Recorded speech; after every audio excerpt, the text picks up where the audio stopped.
Good evening, everyone. Please join me for the Pledge of Allegiance. I pledge allegiance to the flag of the United States of America, to the republic for which it stands, one nation, under God, indivisible, with liberty and justice for all.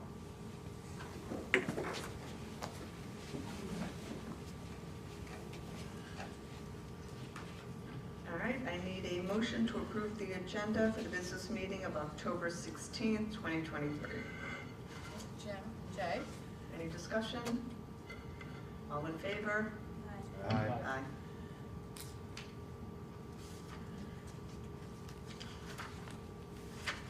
Mike, I think the next one is yours. I guess it would be appropriate for me at this point to do this accolade.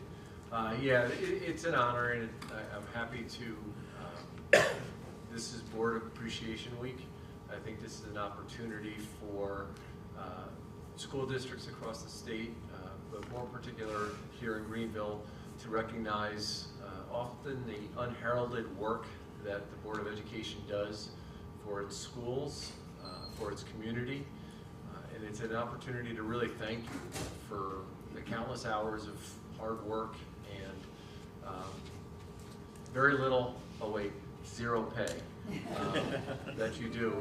The time that you donate to the schools and to the community is really outstanding, and we appreciate the work.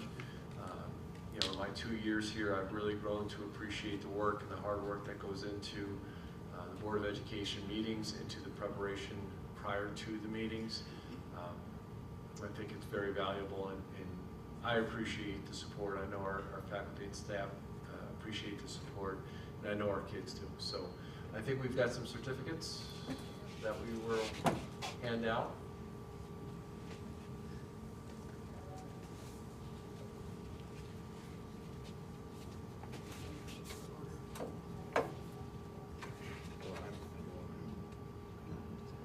Alphabetical. Tracy, thank you very much.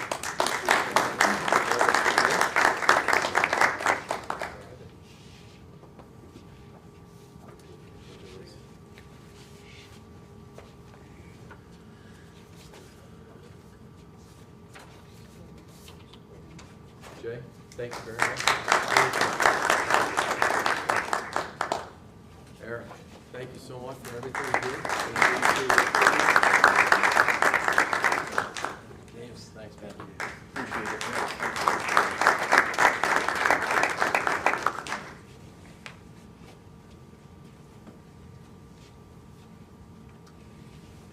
Kelly, the new member to the team.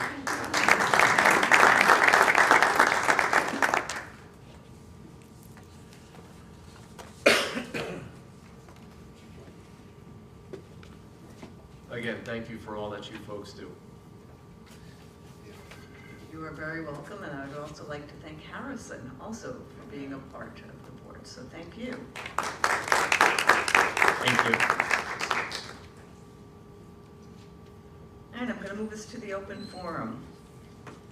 The Greenville Central School District wishes to facilitate public access to meetings of the Board of Education and provide an opportunity for public comment at these meetings.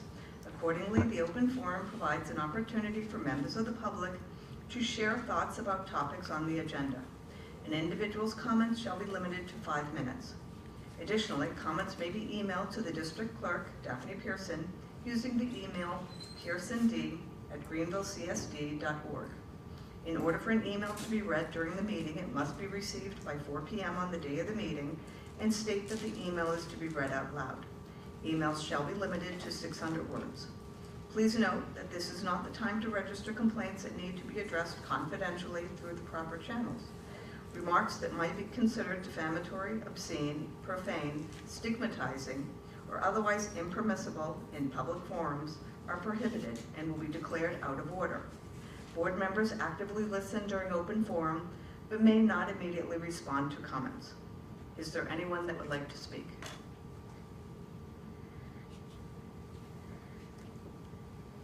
And if you could just state your name for the record. Press the button and the blue light should come on. My name is Travis Smigel. I'm here tonight to talk about our sports programs and make a few suggestions for consideration for the future. Briefly about me, I've been coaching youth sports for 10 plus years, excuse me, and insisted in running different youth organizations for sports. When it comes to the school though, I'm kind of on the outside looking in. I only see a small window, but what I do see, I think there's some areas that we can make some improvements. So for tonight, I'm asking the superintendent and the school board to take a look at the following items and come up with a plan for addressing them. The first item, and I've been here for this already once, but it's assistant coaches. This is my second ask on this item. My understanding is that 2 new coaching positions were created last year as a result of coming to talk to you guys. Those positions were for assistant coaches for boys and girls varsity soccer. And while this is a step in the right direction, I think we can still do some more. Why it's needed. One person coaching can't see and do it all. If there's an injury on the field, you have to address that. You're not watching what's going on. You need to talk to a player to address something that happened or make suggestions. You're not seeing what's going on the field. Something as simple as making a roster change and figuring out who's going to go in and be the next person up. You're not seeing what's going on in the field. So it's very difficult to handle all those things as one person. Every year the school posts for coaching positions looking to fill a void vacated by coaches from the year before for whatever reason. Assistant coaches would allow for training and experience for future coaches to fill those roles when they happen. What I've seen from other schools, these are just some examples. JV baseball, Greenville versus Chatham. Greenville has 1 coach, Chatham has 3. JV baseball versus Catskill, Greenville 1 coach, Catskill has 2. Our coach was myself. I was filling in for a coach that couldn't be there that day, and I was not listed as the coach. Modified boys soccer, and this is a bit extreme. Cooksaki had 4 coaches on their sideline. Greenville had 1. I don't think we need to go to that extent, but at least a second coach there to help is a good thing. One of the biggest challenges for sports programs is consistency in coaching throughout the system. Varsity level sports, creating a system that can be taught to lower levels to better prepare athletes for the next level. When I'm coaching basketball, I coach modified basketball for the school here. When I'm coaching basketball, one of my key things that I tell my athletes is that my goal is to prepare them for the next level. Without consistent coaching, without the next person stepping up into that position, with a background of what the program goal is, it makes it that much harder for our kids to set our kids up for success. So the ask, create paid positions for assistant coaches for all sports levels. Now that may not be able to happen all at one time and do it across the board, but even phasing in and making that as a JV priority this year and then making it as a modified priority the following year. Our volunteer coaches spend approximately $500 to get certified to be a coach, and there's no stipend for them whatsoever. So we're asking folks that are filling those voids to pay out of pocket to be able to fill those roles for our students to have coaches. So that's the first ask. The second ask is for uniforms and equipment. Again, I see a small window for school sports. I coach basketball. I have kids that play soccer, basketball, baseball, track, and golf. But I've talked with other coaches, and the issue seems to be consistent throughout, in that coaches don't have the proper uniforms and equipment to suit our kids. A few examples. Baseball players needing to buy their own baseball pants because there aren't enough uniforms and there aren't the right sizes to fit all the athletes. Modified boys basketball players are issued ladies' shorts for 12, 13, 14-year-old boys. Basketball jerseys that aren't of the right variety and sizes that suit the different athletes that we have. Our teenage athletes are at a variety of sizes, and we need to make sure that we have uniforms to fit them. When uniforms, I've seen players that are wearing uniforms that don't match the rest of the team because they don't have one that fits them, so they stand out when they're playing that's whatever respective sport that is. Greenville is the only school in our conference that I have seen that doesn't have full matching uniforms for our modified sports. Any other school district that I have seen, shorts, jersey top, socks, they're matching. And for my kids for basketball, I need to hand out those shorts to the players because some kids, I don't know what they have at home, and so they need to be issued a pair of shorts. But I tell my players, if you have something at home that fits you and they're black shorts, wear those. So I think we can do better there. Individually, these don't seem like a big deal, but to teenage athletes, they are, and it's an easy fix. We as a school have spent a lot of money on new fields and amenities, but the product that we put out there is not our athletic fields, it's our student athletes. We need to spend a little bit more money on making sure that our athletes are properly suited to play those sports. They ask, long-term, increase the budget for equipment and uniforms to allow additional purchasing to make sure our athletes are properly suited for playing all sports. Short-term, use any surplus monies that are needed to fix those deficiencies right now. We should not be putting our athletes out there right now in uniforms and equipment that don't fit them and that are not properly sized for them. Those are my two asks. Any questions or clarifications needed? I know you don't normally comment to folks. But I did actually have one clarification. Sure. The numbers that you provided with other schools, are all of those individuals paid coaches? That I don't know, If you could find out, I think that might be very helpful. certainly. Okay. But we do not allow people to just volunteer. You need to be a certified coach to be able to be on the sideline for our sports. Whether they're paid or not, I don't know. But I'm just clarifying that if they are there, they have spent the money to get the certifications, or at least they should have. Any other questions? All right, thank you. Thank you. Is there anyone else that would like to speak? Do we have any emails? We do not. Okay, then I'm going to move us on to the presentation. So the first one we have is the solar project, and we have Mr. Ron Appleton from Nexum. Yes. I'm actually from U-Source Energy.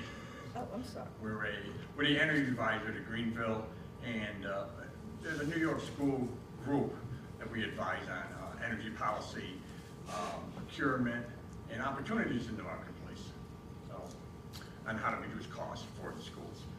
Thank you all for inviting me to come and speak today. Appreciate it.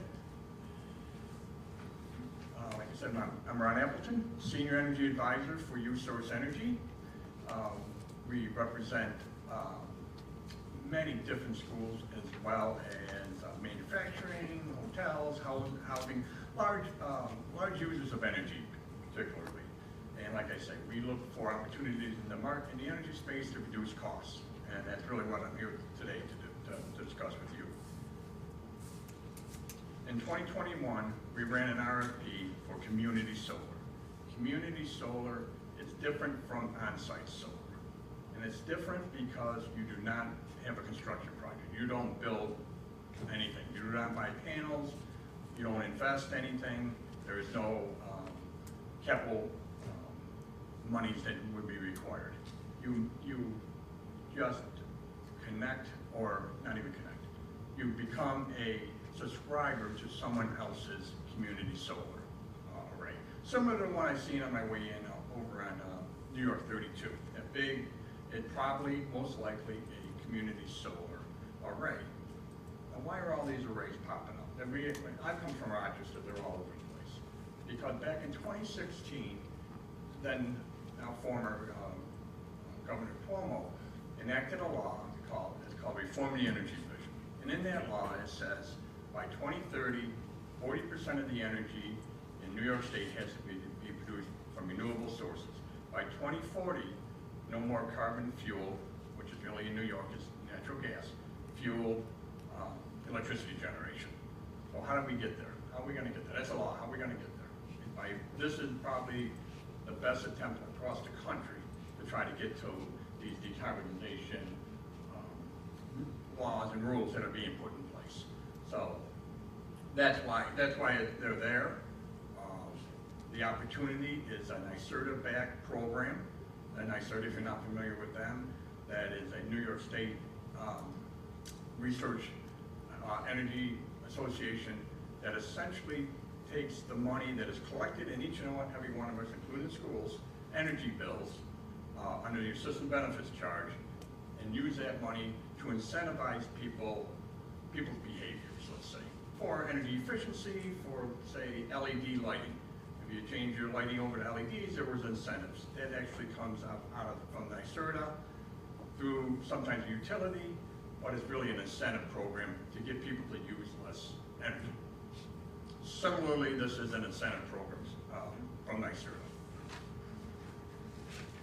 So again, I just want to stress, this is not a construction project. Everybody, every time I talk to solar, everybody goes, oh, we got to build solar. You don't. You're just becoming a subscriber to someone else's energy project that is going to be built, owned, maintained by them. You just become a subscriber. What does that mean for Greenville? So this particular subscription is 10.5% savings on your entire energy bill, which, and if we monetize that, it's about from $14,000 to $20,000 a year annually, which isn't bad. We're now seeing in the marketplace about 5%. But because you're a school district and your credit ratings are strong, typically in schools, we found this, what we consider in the marketplace to be a very strong offer, 10.5%. It's no risk.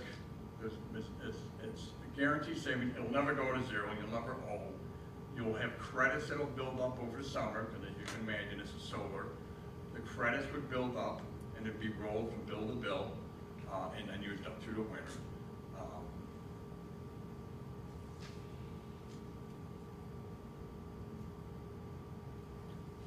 So the reason, if you think about solar, the solar project, wherever that may be, has to be behind Central Hudson, where your utility is. As they produce electrons, they get pushed into the grid, which means that for every electron or kilowatt hour that is produced by solar, you can avoid having a kilowatt hour produced from traditional means, i.e. carbon fuel, which is good. It's great for the environment. It's good for us as a state, as a country, as a world. So what that means is that when you become a subscriber, you're supporting, not only do you get the discount on your bill, but you're supporting renewable energy in this area, which we consider to be a very strong thing.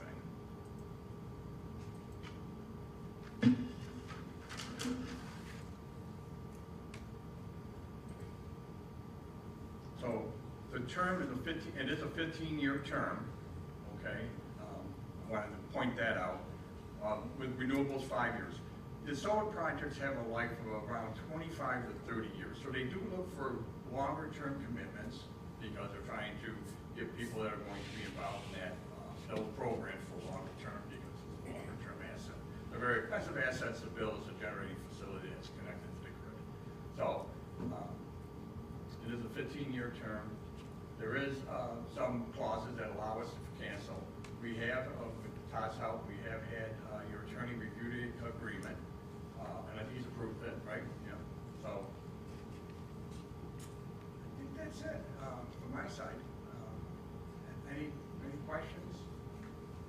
So you mentioned that you're looking at, let's see, the 10.5%, which will translate to 14 to 20,000 per year.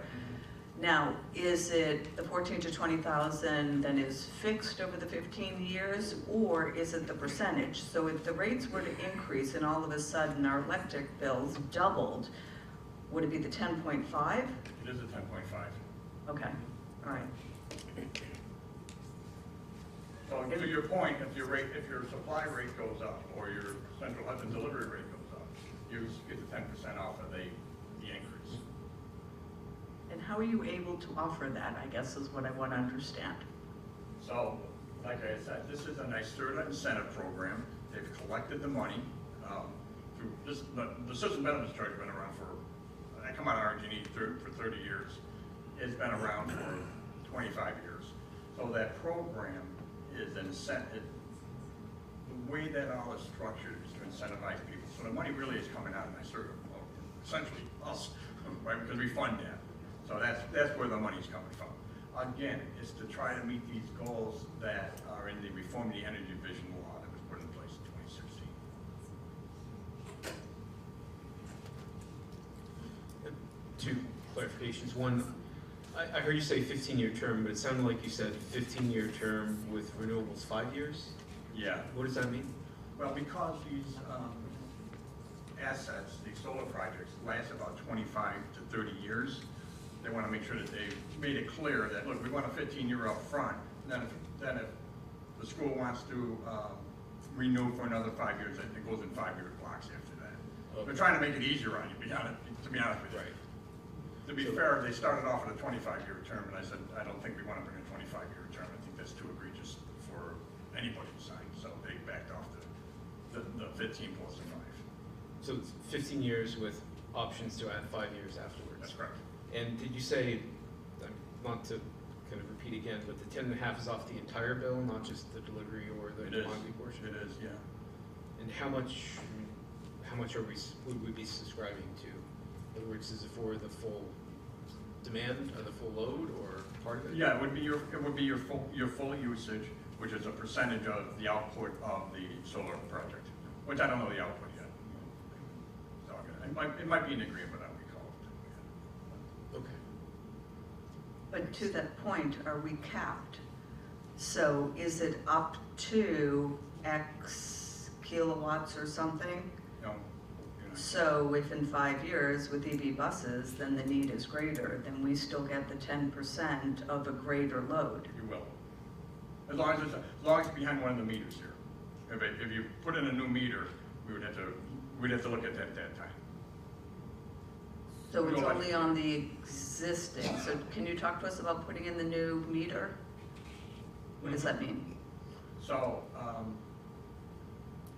at the bus garage, there's a meter. That meters the energy consumption, right? Like at our homes, right? There's an electric meter. That meter, if you were to create the EV electric charging stations and come through the existing account or the existing meter, that would be just an increase that would be included. But if you were to create a whole other account and set another meter, have Central Hudson set another meter for you, another service, that one of course wouldn't be included. We'd have to add that in later. Make sense? So they only know what they know right now. And what is the timing that you're looking at for a decision? Well, they're giving me a little bit of pressure because they have all their, one thing that's going on in the community, so there's more demand than there is supply. That's why we see all these things being built all over. Where I come from Rochester, they're all over the place. So that's the only real demand, and this isn't going in place until the third quarter of 24. Just wanted to bring that up. What they tried to do is try to get subscribers ahead of time, and you can imagine that way there. When they get these projects financed, they know they have subscribers already in place. Is it, how are the billing terms? So the billing comes in, if you were to look at your Central Hudson bill, let's take an example, you get a $100 Central Hudson bill, which would be inclusive of your delivery and your supply. It's $100. The $100, you would see a $100 credit. Then you would get another bill from Nextamp for $89.50. Thus, they're saving you the $10.50 or 10.5%. Okay. So it's the same every 2 months that, Oh, every month. It'll come in every month. Once we get up started and running, yeah.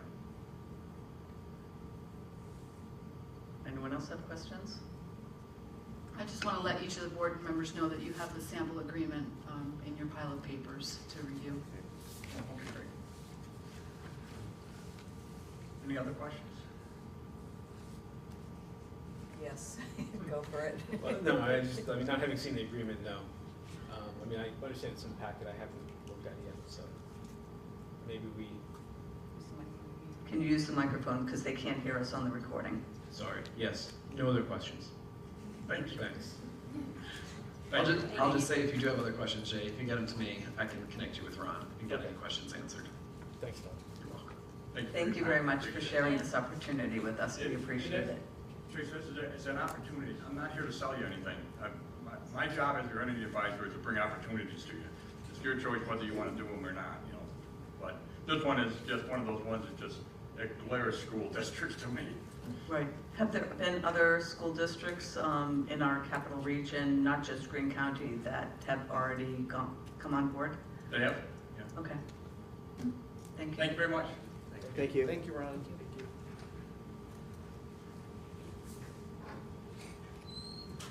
All right, now I'm going to move us to 5.2, the School Comprehensive Educational Plan for 23-24 by the administrators. Welcome, everyone.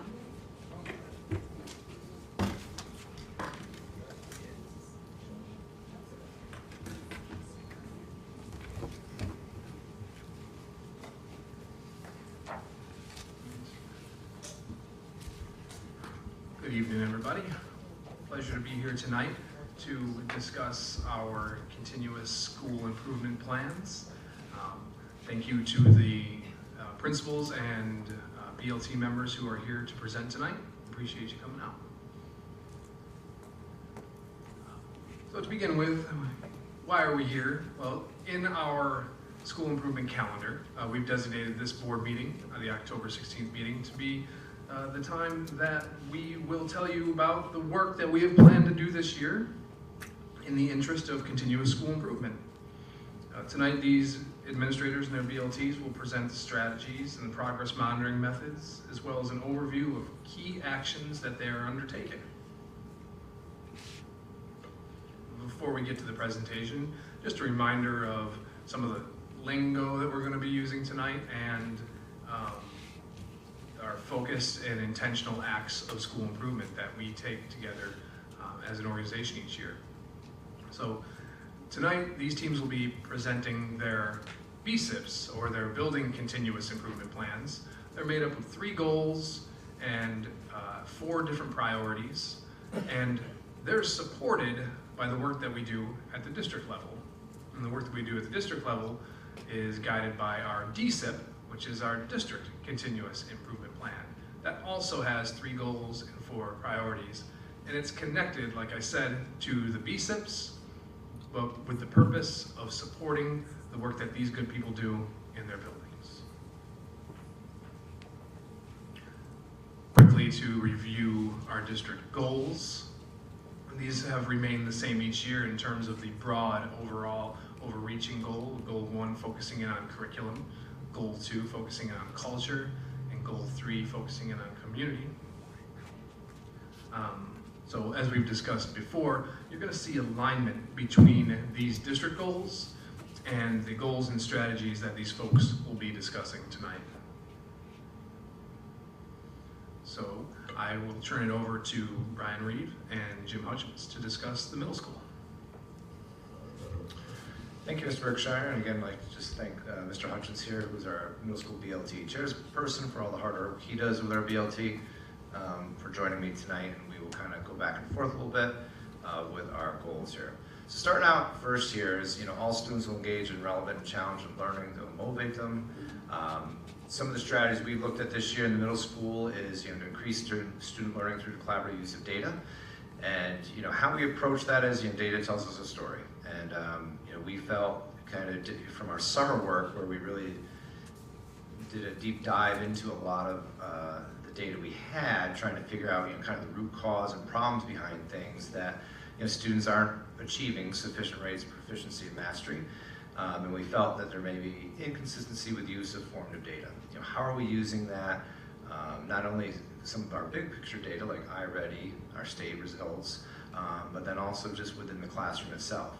And we felt that a core component of this strategy, and you have the full BSEP plans for all the buildings, and we're kind of summarizing these with you tonight, but our core component of that strategy really is to have, we felt, and you'll see some connection when Jim talks about the next strategy in a minute, but to have teachers start talking about and share and learn effective use of formative assessment and data. What's happening in each teacher's classroom? How are they utilizing this in their classroom? And again, trying to create more of that dialogue to see what are some of the best practices people are using. Are there other strategies people are finding more effective in their classroom that might help other teachers? So that is our biggest takeaway from that, and then we structure a lot of that in team meetings, but also in our faculty meetings, and also just from some research too. And really the connection with the goal will be is to allow teachers to have more instruction that's best suited for our students. And by learning maybe hopefully some different formative assessment approaches, it'll allow them to maybe increase their instruction and do what's best for our students on a daily basis. And we started some of that digging today a little bit. A couple weeks ago, got some of our state assessment results and data. Started digging into that in faculty meeting today of kind of what is it saying to us, and how can we start looking back, and teachers start looking at strengths and challenges today of the data we have in front of us, and how can they tie it back to their classroom, starting soon here.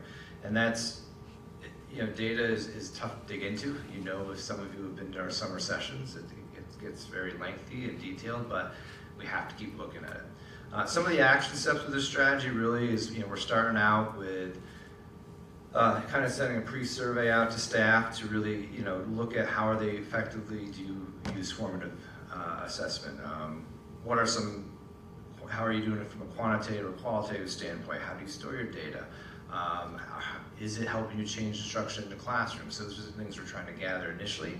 And then we're hoping to then have those discussions of having some teachers present some of these formative assessment strategies they're using in their classroom at a team meeting.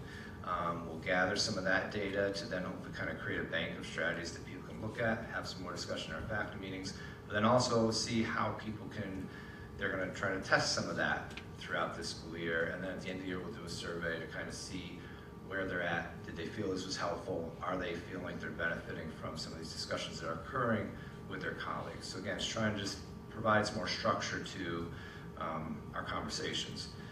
From a measurement standpoint, we're going to continue to look at our iReady data.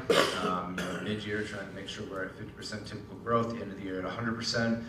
Last year, our end of the year growth was high 80s, so we weren't quite at 100, and we want to reach that goal this year. From a qualitative standpoint, looking at some of the perception survey data, one of the things on there is about teachers using formative assessments. We want to get that up to a 4.0 on a 5-point scale.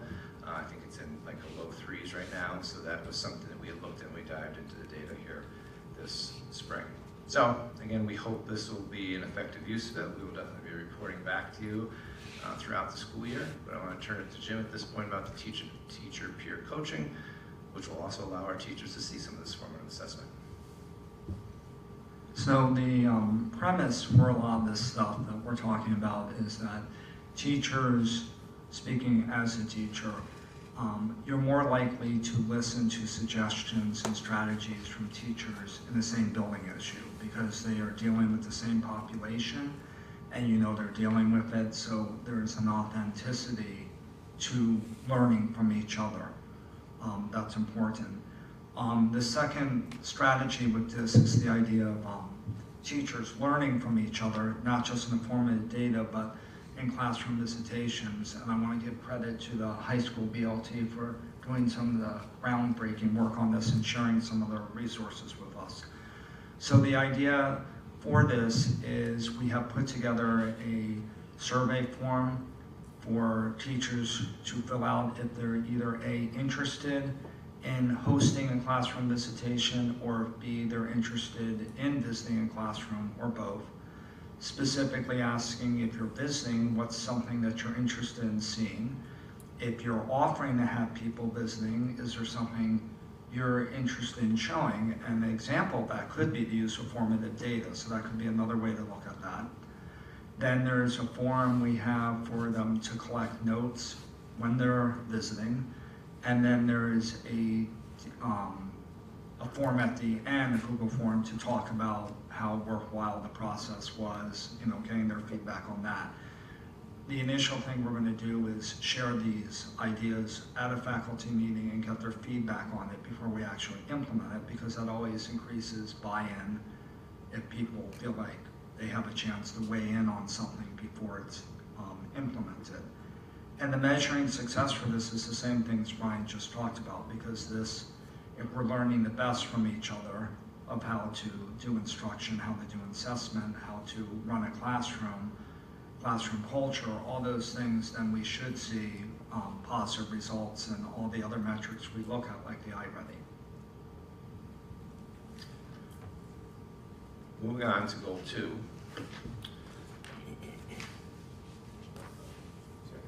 Thank you. All right. So providing a welcome, safe, secure, supportive, engaging school environment for our students where they all thrive. One of the strategies we're looking at this year is we reflected upon our behavioral data from the past year and realized, we need to identify and potentially create some more different action plans for either students or some small cohorts in need of some behavioral support. The strategy behind that is continuing to look at our behavior data through our RTI process. We've talked a lot about, you've heard about our RTI process, and in terms of how we really look at it from an academic standpoint, we're really trying to continue to strengthen our behavioral interventions also. And from using connection surveys we do with our students in middle school, the SEL data from Aperture will be administering that SEL screener here in the next couple weeks. Synergy data from just discipline referrals, and you can categorize it to figure out what area, the type of discipline is happening the most, or where it's happening, whether it's the bus or recess or in the cafeteria, so that you can maybe narrow in on where you need to provide interventions or support. Continuing to look at intervention compass with our PBIS, also our minor infraction log. That's where teachers try to handle interventions on their own within the classroom, but they document it so that each team can continue to look at that, and then we can use that as data to help support us if we need to go to another level with some of our students here. And we also looked at just our perception survey of what made us focus on this year. There's a statement on there, I know how I'm supposed to behave, and I behave, and that had dropped a little bit with our students in our perception survey, so that was one of the reasons why we wanted to tackle this a little bit more. And our goal, as always, is to provide hopefully strategies and make things teachable for students so that we aren't having some of the potential problems occur again, or also to work with our students to make sure they have the right tools and strategies to deal with daily, whether social issues or mental health issues and things like that. One of the things we looked at, if you look up there for measuring success, really, again, we'll be using our Aperture screening to identify cohort needs, which our PPS department is overseeing, and then we'll be meeting with students as they get some of those results in, as they see some need for that. But also, we kind of looked at used our behavior data from the past year and created like that RTI triangle, which I think you've seen. At the bottom is where Tier 1 we want where the majority of students are. We want, from a behavioral standpoint, behavior data being that 85%, and that's really where there's really not much behavior issues occurring with our students at all. And that's where our goal for this year. Last year was at about 77 there, so we want that to increase. Our Tier 2 would go from, was at 16 last year, so we want that down to 13, with our Tier 3 going from more like a 7 to 2. So those are how we're looking at measuring that to see how successful we are with that throughout this year. And then for the third goal, dealing with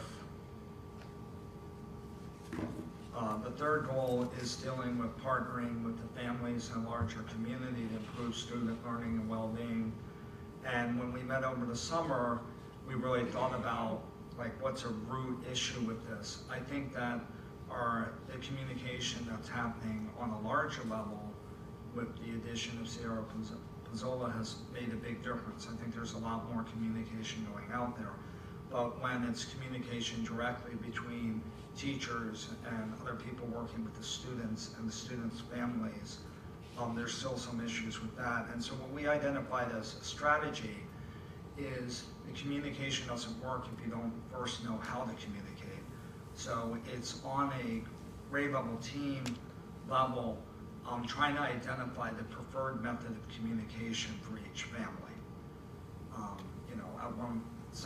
Some people, for example, never read their email. So if you send them an email, that's not a way to communicate with them. So what we did towards that end is we created a Google form that we asked students to complete with an adult in their lives. that had questions about how they want to be communicated with and if there was anything else they want us to know about their student.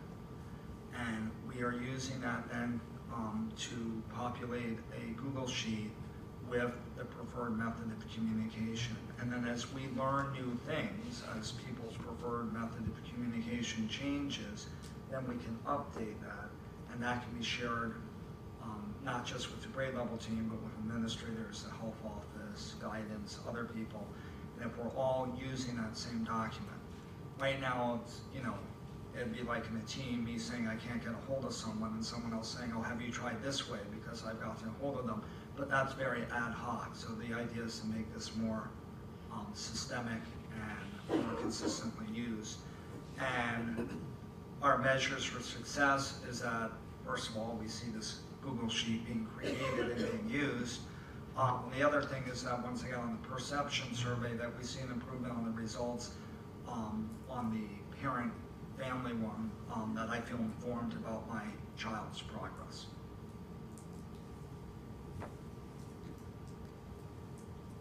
Questions for myself or Jim? Yes, sir. So Mr. Hutchins, I'm just curious, have the middle school classrooms, have they been using the teacher to teacher peer strategy So at all this year? Sorry. we're just very early in that, and we're trying to be cognizant as a BLT not to come out with a lot of things right at the beginning of the year as these teachers and other staff are dealing with the adopting of synergy, because people are feeling kind of overwhelmed by that, or at least busy, let me put it that way, at least busy with it. So, and then when we do implement it, the first step would be to present the idea and the different forms we're planning to use at a faculty meeting so that people have the chance to weigh in on how it's being used.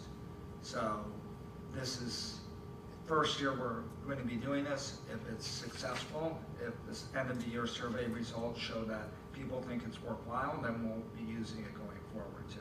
Okay, thank you.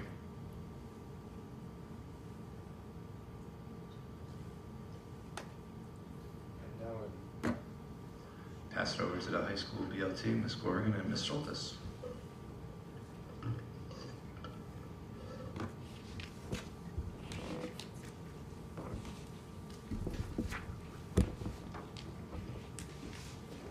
Good evening.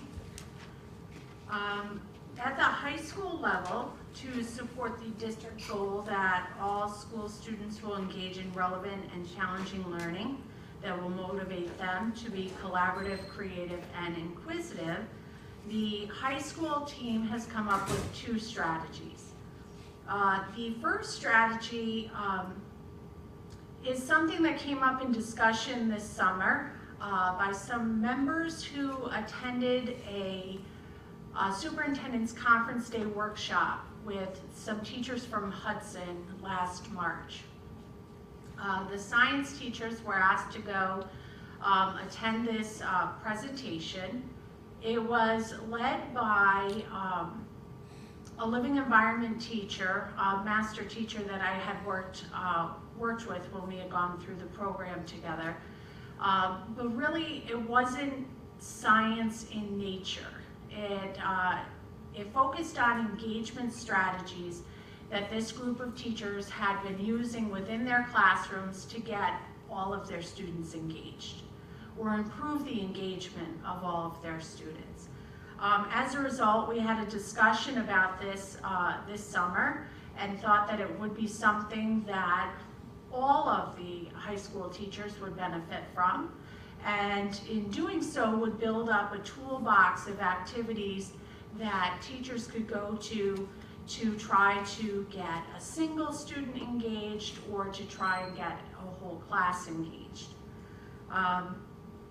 So our end goal is to increase that exposure, and then in doing so, hopefully, all of our colleagues can kind of pool together the engagement strategies that they use in their classrooms.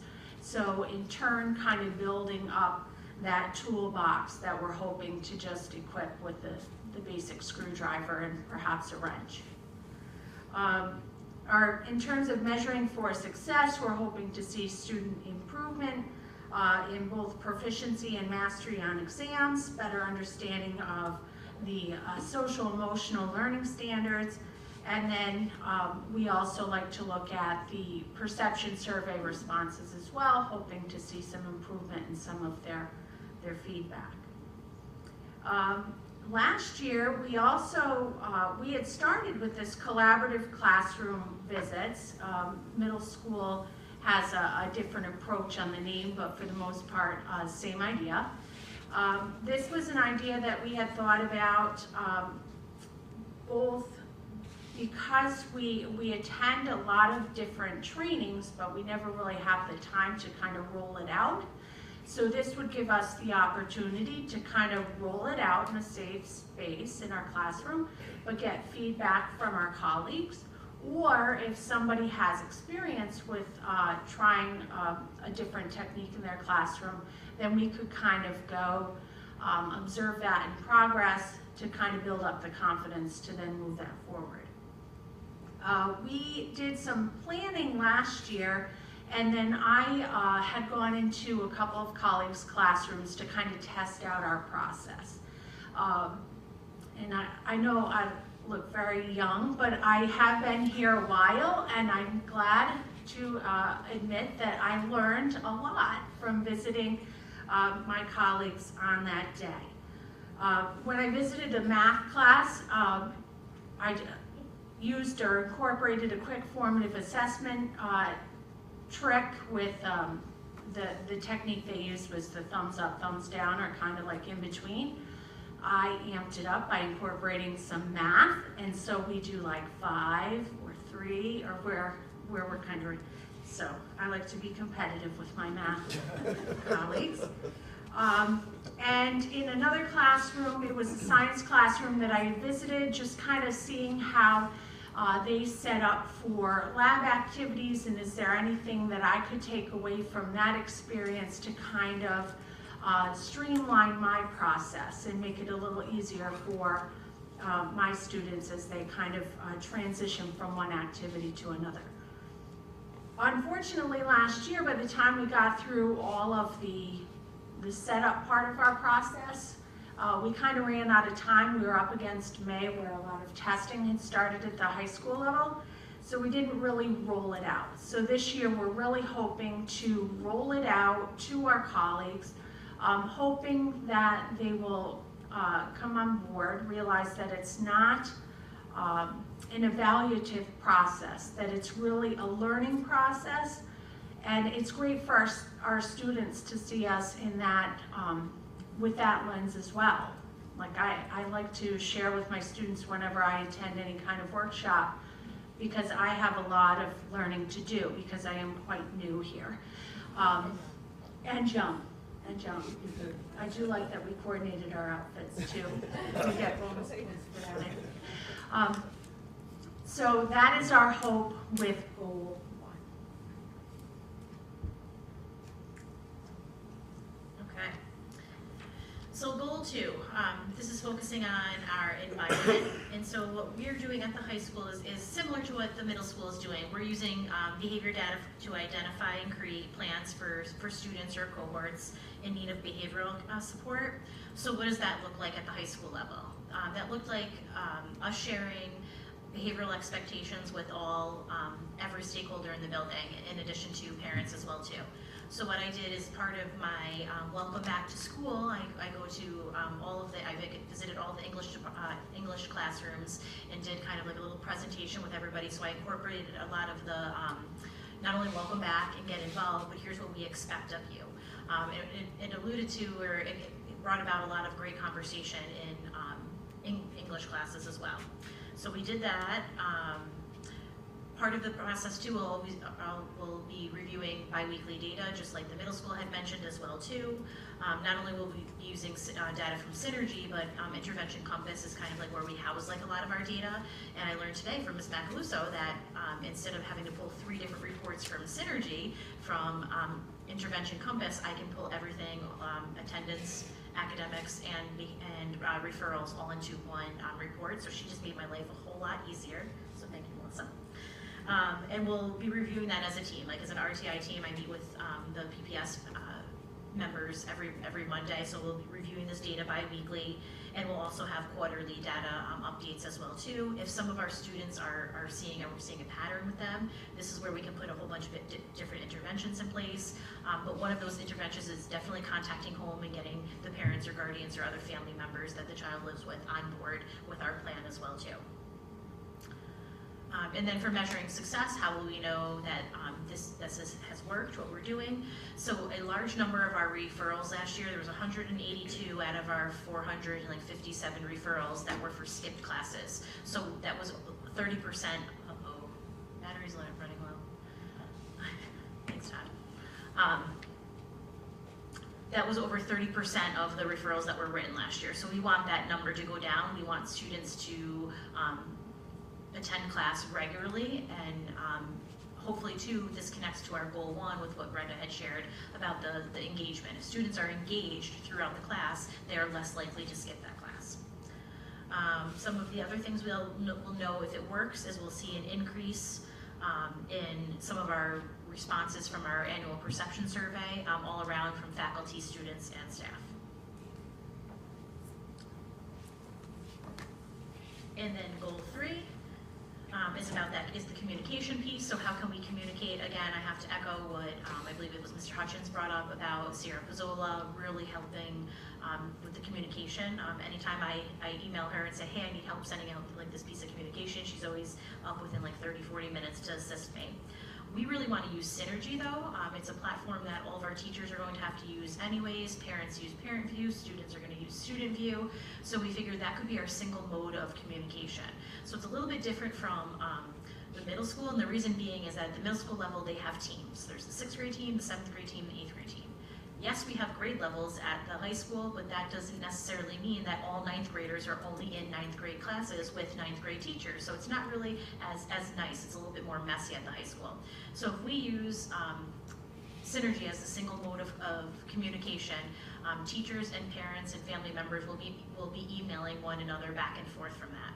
Another thing that we're hoping from Synergy, and again, like they mentioned as well too, Synergy is a new thing. We're still, very much in the training progress or purposes of using Synergy, but we're hoping to have like a landing page. It is an option that we have. So like if a high school parent logs into Synergy, what they would see is like a landing page. So you have questions about how your daughter or your daughter or son can drop a class. This is who you contact.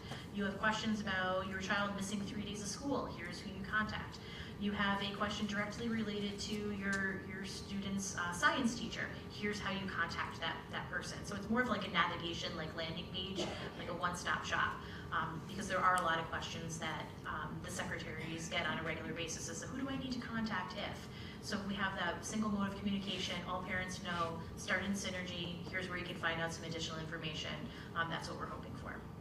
And we will measure that success with the number of site visits to Synergy, as well as some increased responses in our annual perception survey. Christy, is there a search function? So like parent is, I'm assuming gets a list of frequently asked questions that they can just go in and do that? With Synergy, I am not sure. Yeah, we're still learning that. We did ask about like kind of creating frequently asked questions, and the secretaries couldn't come up with like something that they hear often, because I think when they do call the high school, you have the option of dialing the guidance office, the nurse's office. But this is a way for kind of them not even have to call the school to kind of go through that directory. It's like, okay, let me just log on to Synergy and see who I need to contact directly. So that leads us to questions. Are there any other questions about the high school goals?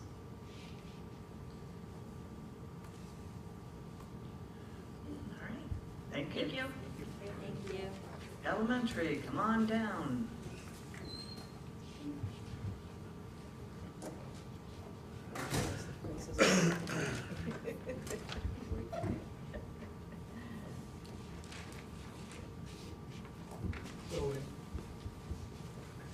In Peter Mahan's absence tonight, I have been asked to sit in, and I'm happy to do so with this wonderful team to talk a little bit about the elementary school's continuous improvement plan for this year. I think you're going to hear some common threads, and that's by design. Some common threads, not only within what's been talked about with the middle school and the high school, but also maybe some things that you've heard over time. All right, so I'll turn it over to Denise Malone. Matt, if you want, we could take the extra microphone. That's okay. I think I'm okay. pretty much done now.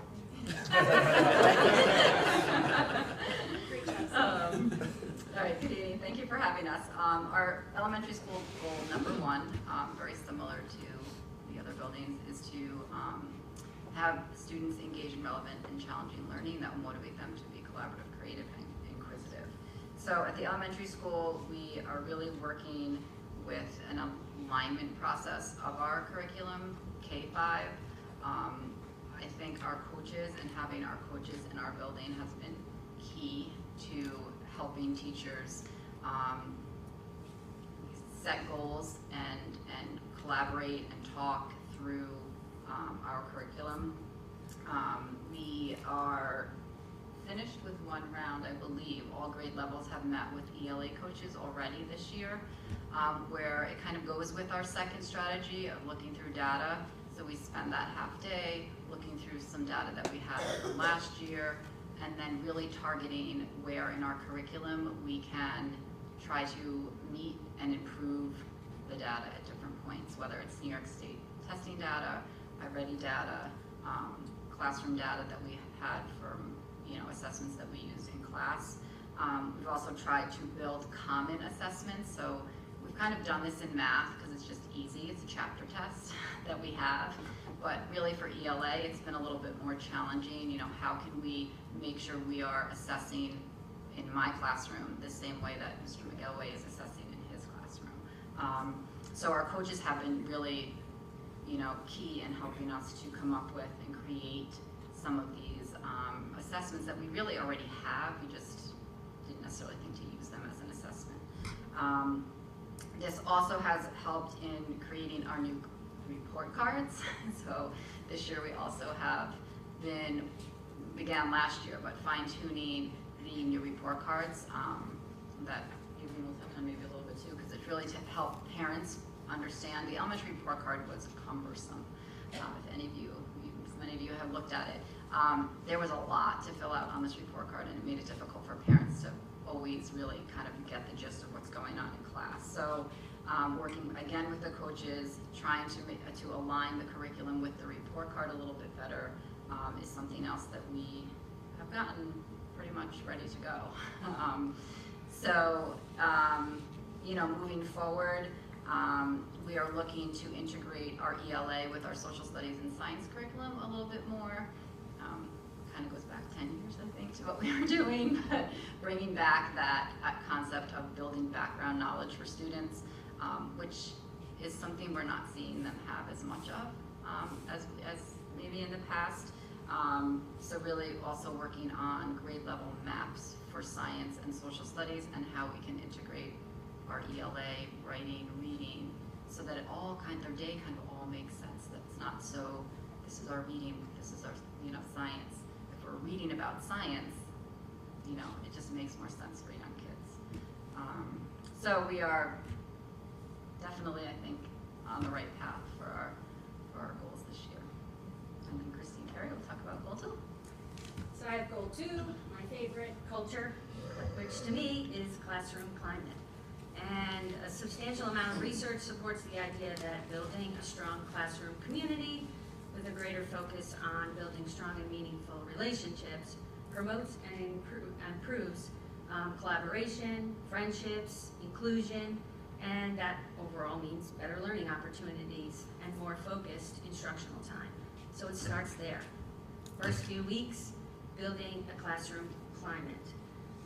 A strong classroom community needs improved behavior, students making positive choices, not because they're worried about consequences or a desire for getting an extrinsic reward, but because I'm doing what's right and the right thing to do. So focusing on building a strong classroom community sends the message to students that all voices matter. So a positive classroom community also reinforces the SEL skills, such as focusing on respect, responsibility, relationships, and fairness.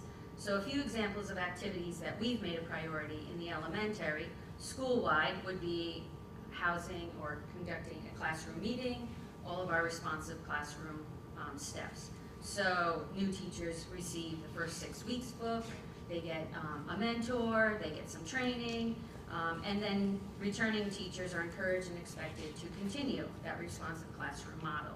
Morning meeting is a semi-structured time within the school day when students and teachers gather to talk about the day, talk about topics that matter, greetings, activities, and a share out. And kids really like that time. And some teachers do in the beginning of the day, some do in the middle, and some wrap up their day.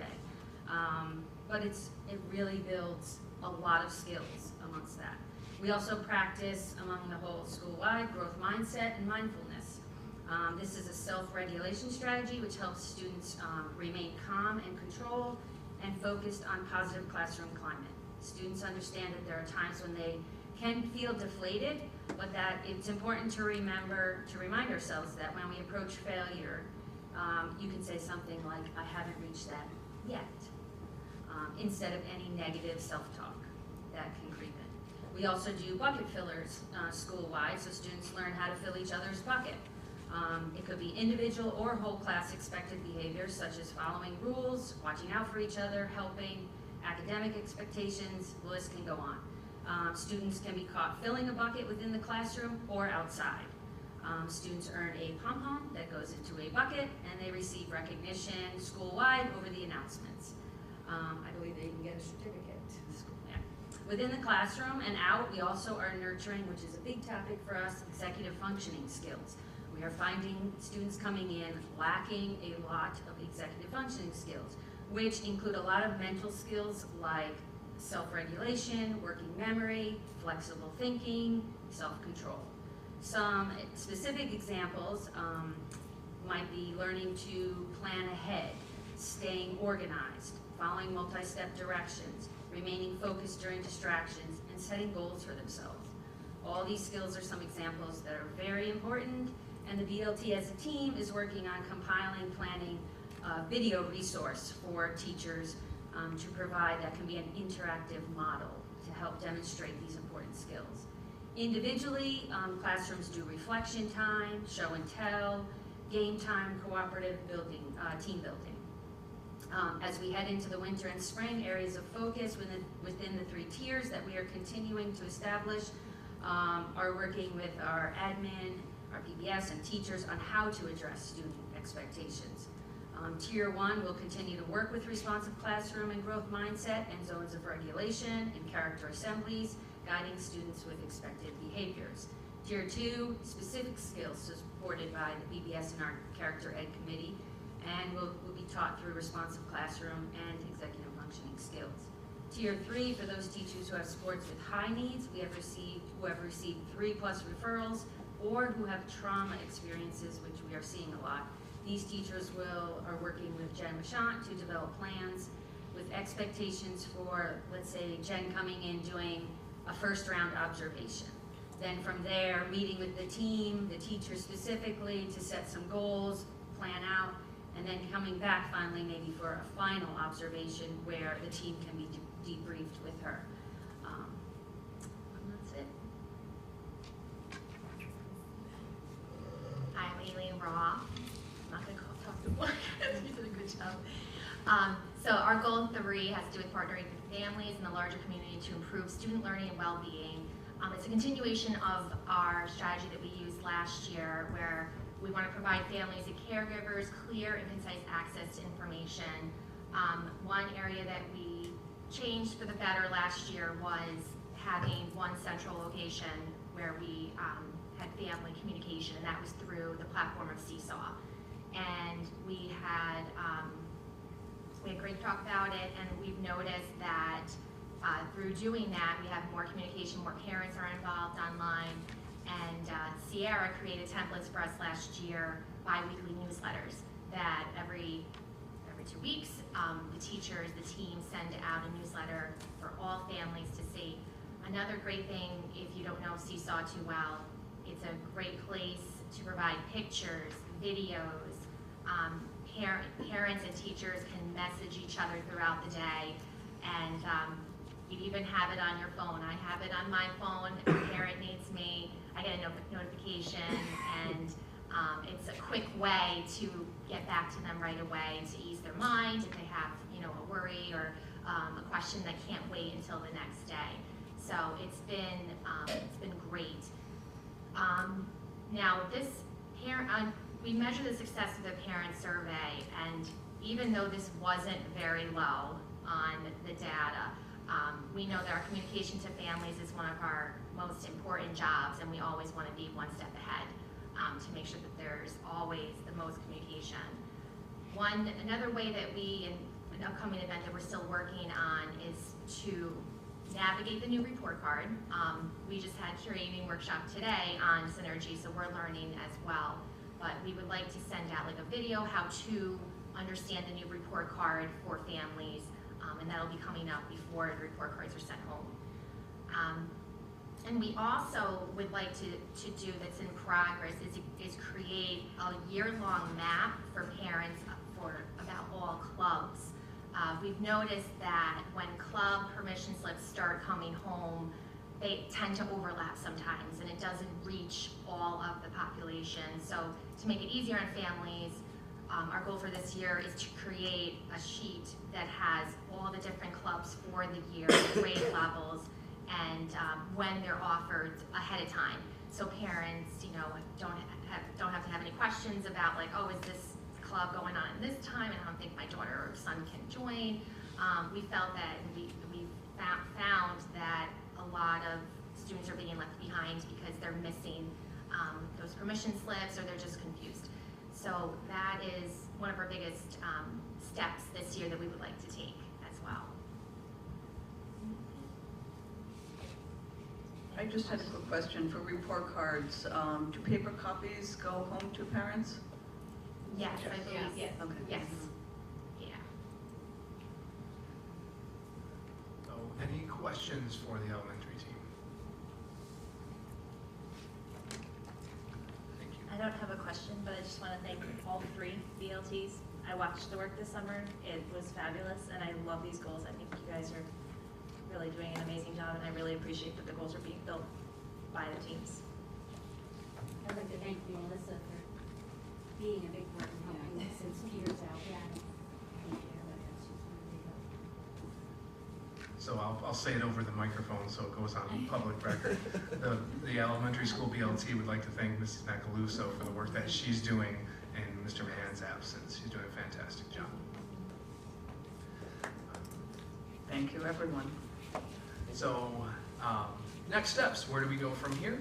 It's really about implementing, monitoring, adjusting, and communicating on how we're doing throughout that process. So in November, we will begin our formal progress monitoring chart. I'll be meeting with BLTs one more time through the school year as a check-in, and then 2 additional times with building principals as we move throughout the school year. So thank you so much for listening tonight about the work that we have planned to do and the work that is already underway. I hope you noticed some themes that came through. I hope you noticed that there were some things in common. And if this isn't your first time listening to this type of presentation, I hope you noticed that there was some continuity there from year to year, because it's a fact that you don't get better at doing something just once, right? It takes time, and we refine and we keep working. And education is a tricky business. So I want to thank everybody who presented tonight, our teachers and our leaders. Their voices are so important in the school improvement process. And it's so valuable to have them up here, and I love hearing them speak about what's happening in the school and the things that they want to make happen, because that makes me as an administrator want to help make those things happen, because I know they're things that the teachers value as well. Any thoughts or questions for me before I move on? Thank you. Thank you. Thank you. Thank you.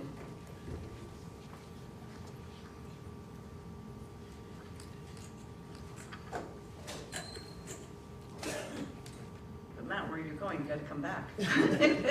Wardrobe change.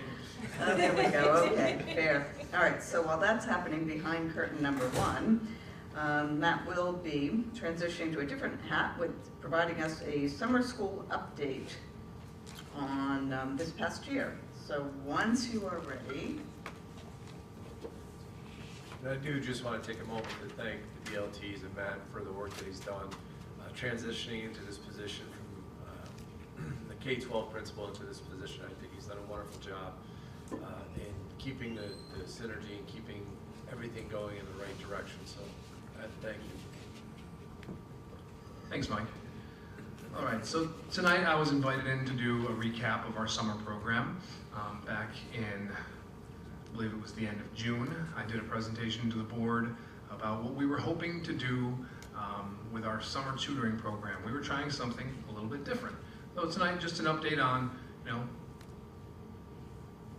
that recap of what we did and what was the structure of the summer tutoring program, an idea of who we worked with and how much attention did they get, and then we're going to take a stab at looking at how did we do, and we will get some input from teachers who taught in the program and some student voices for the students who participated, and then just looking forward a little bit towards summer of 2024. Believe it or not, we're already planning for it. I'm not talking about my bathing suit. All right.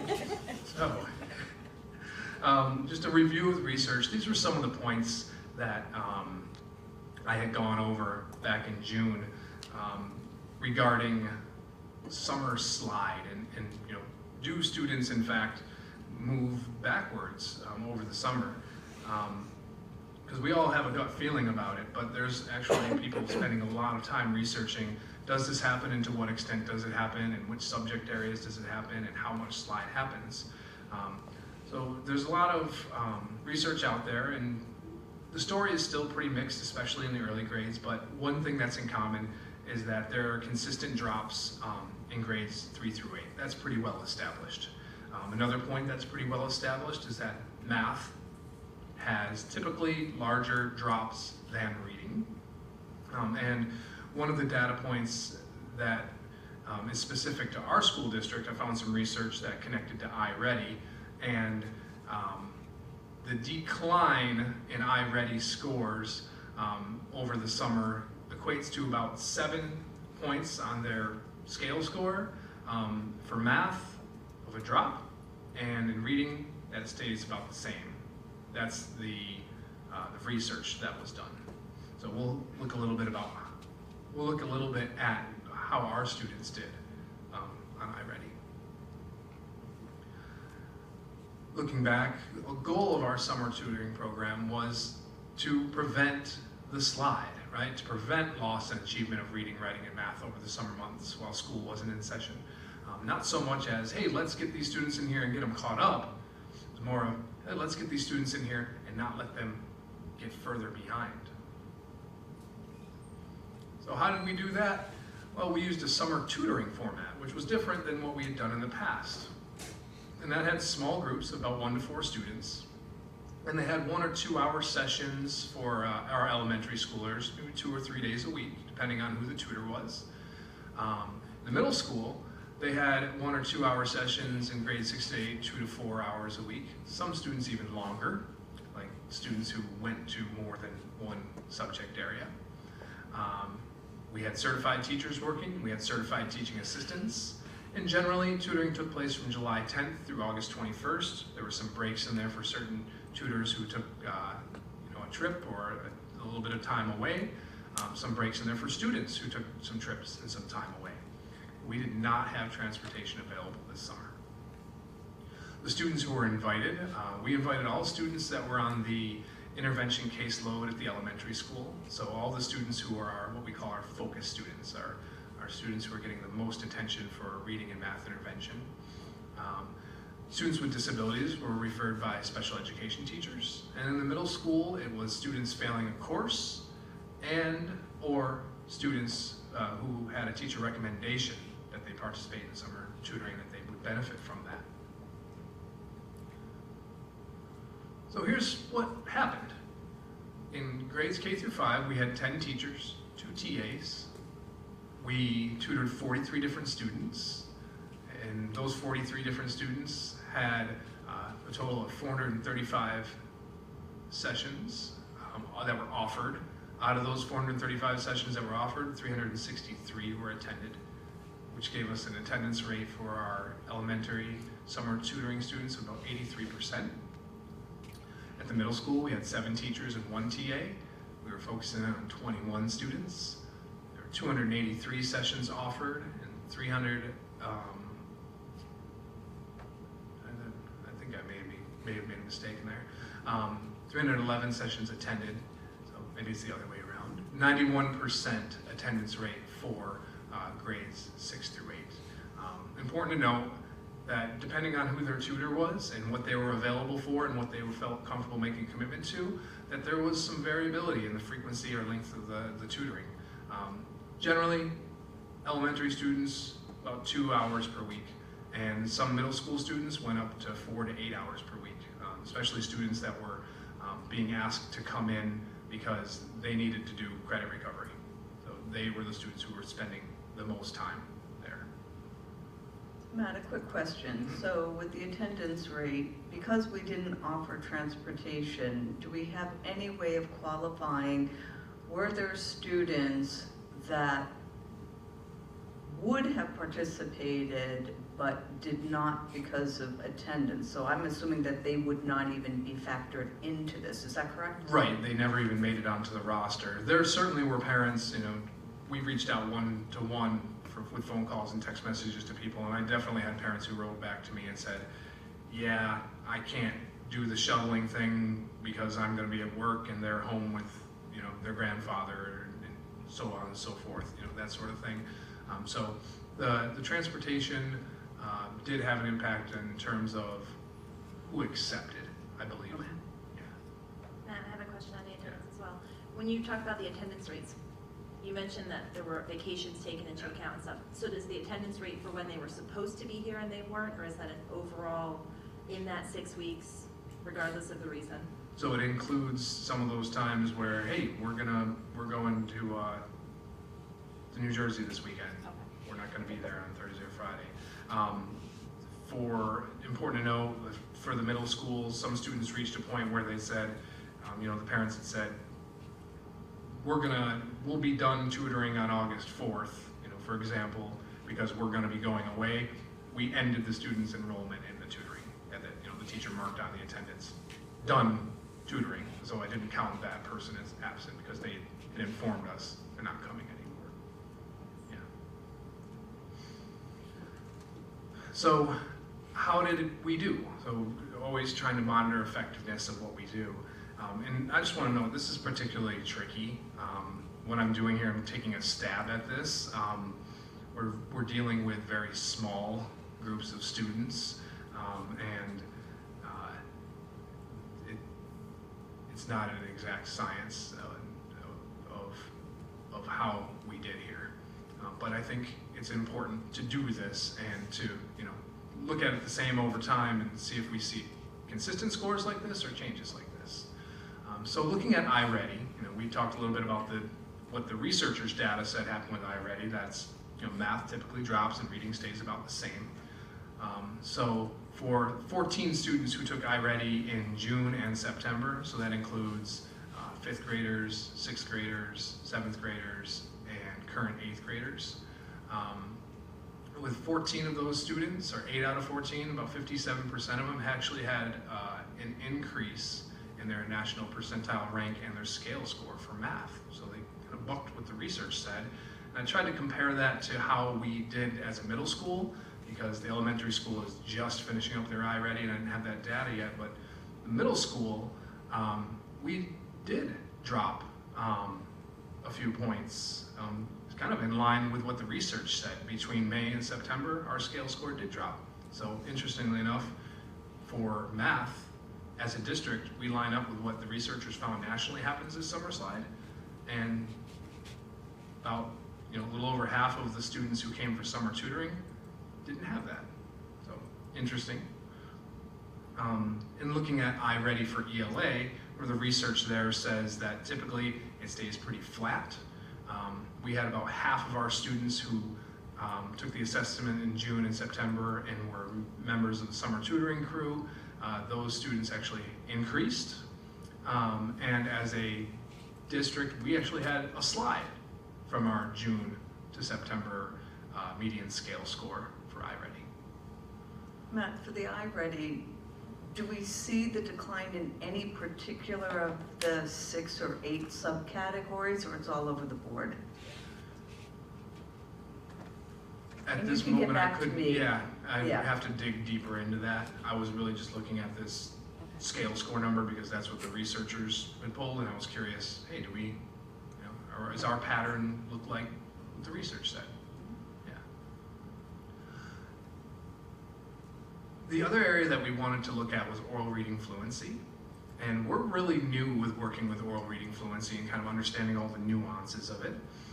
But we wanted to look at students who had a spring oral reading fluency measure and a fall oral reading fluency measure to see if those students, if their oral reading fluency rate had dropped. And with oral reading fluency, you're looking at the number of words correct per minute that the students read.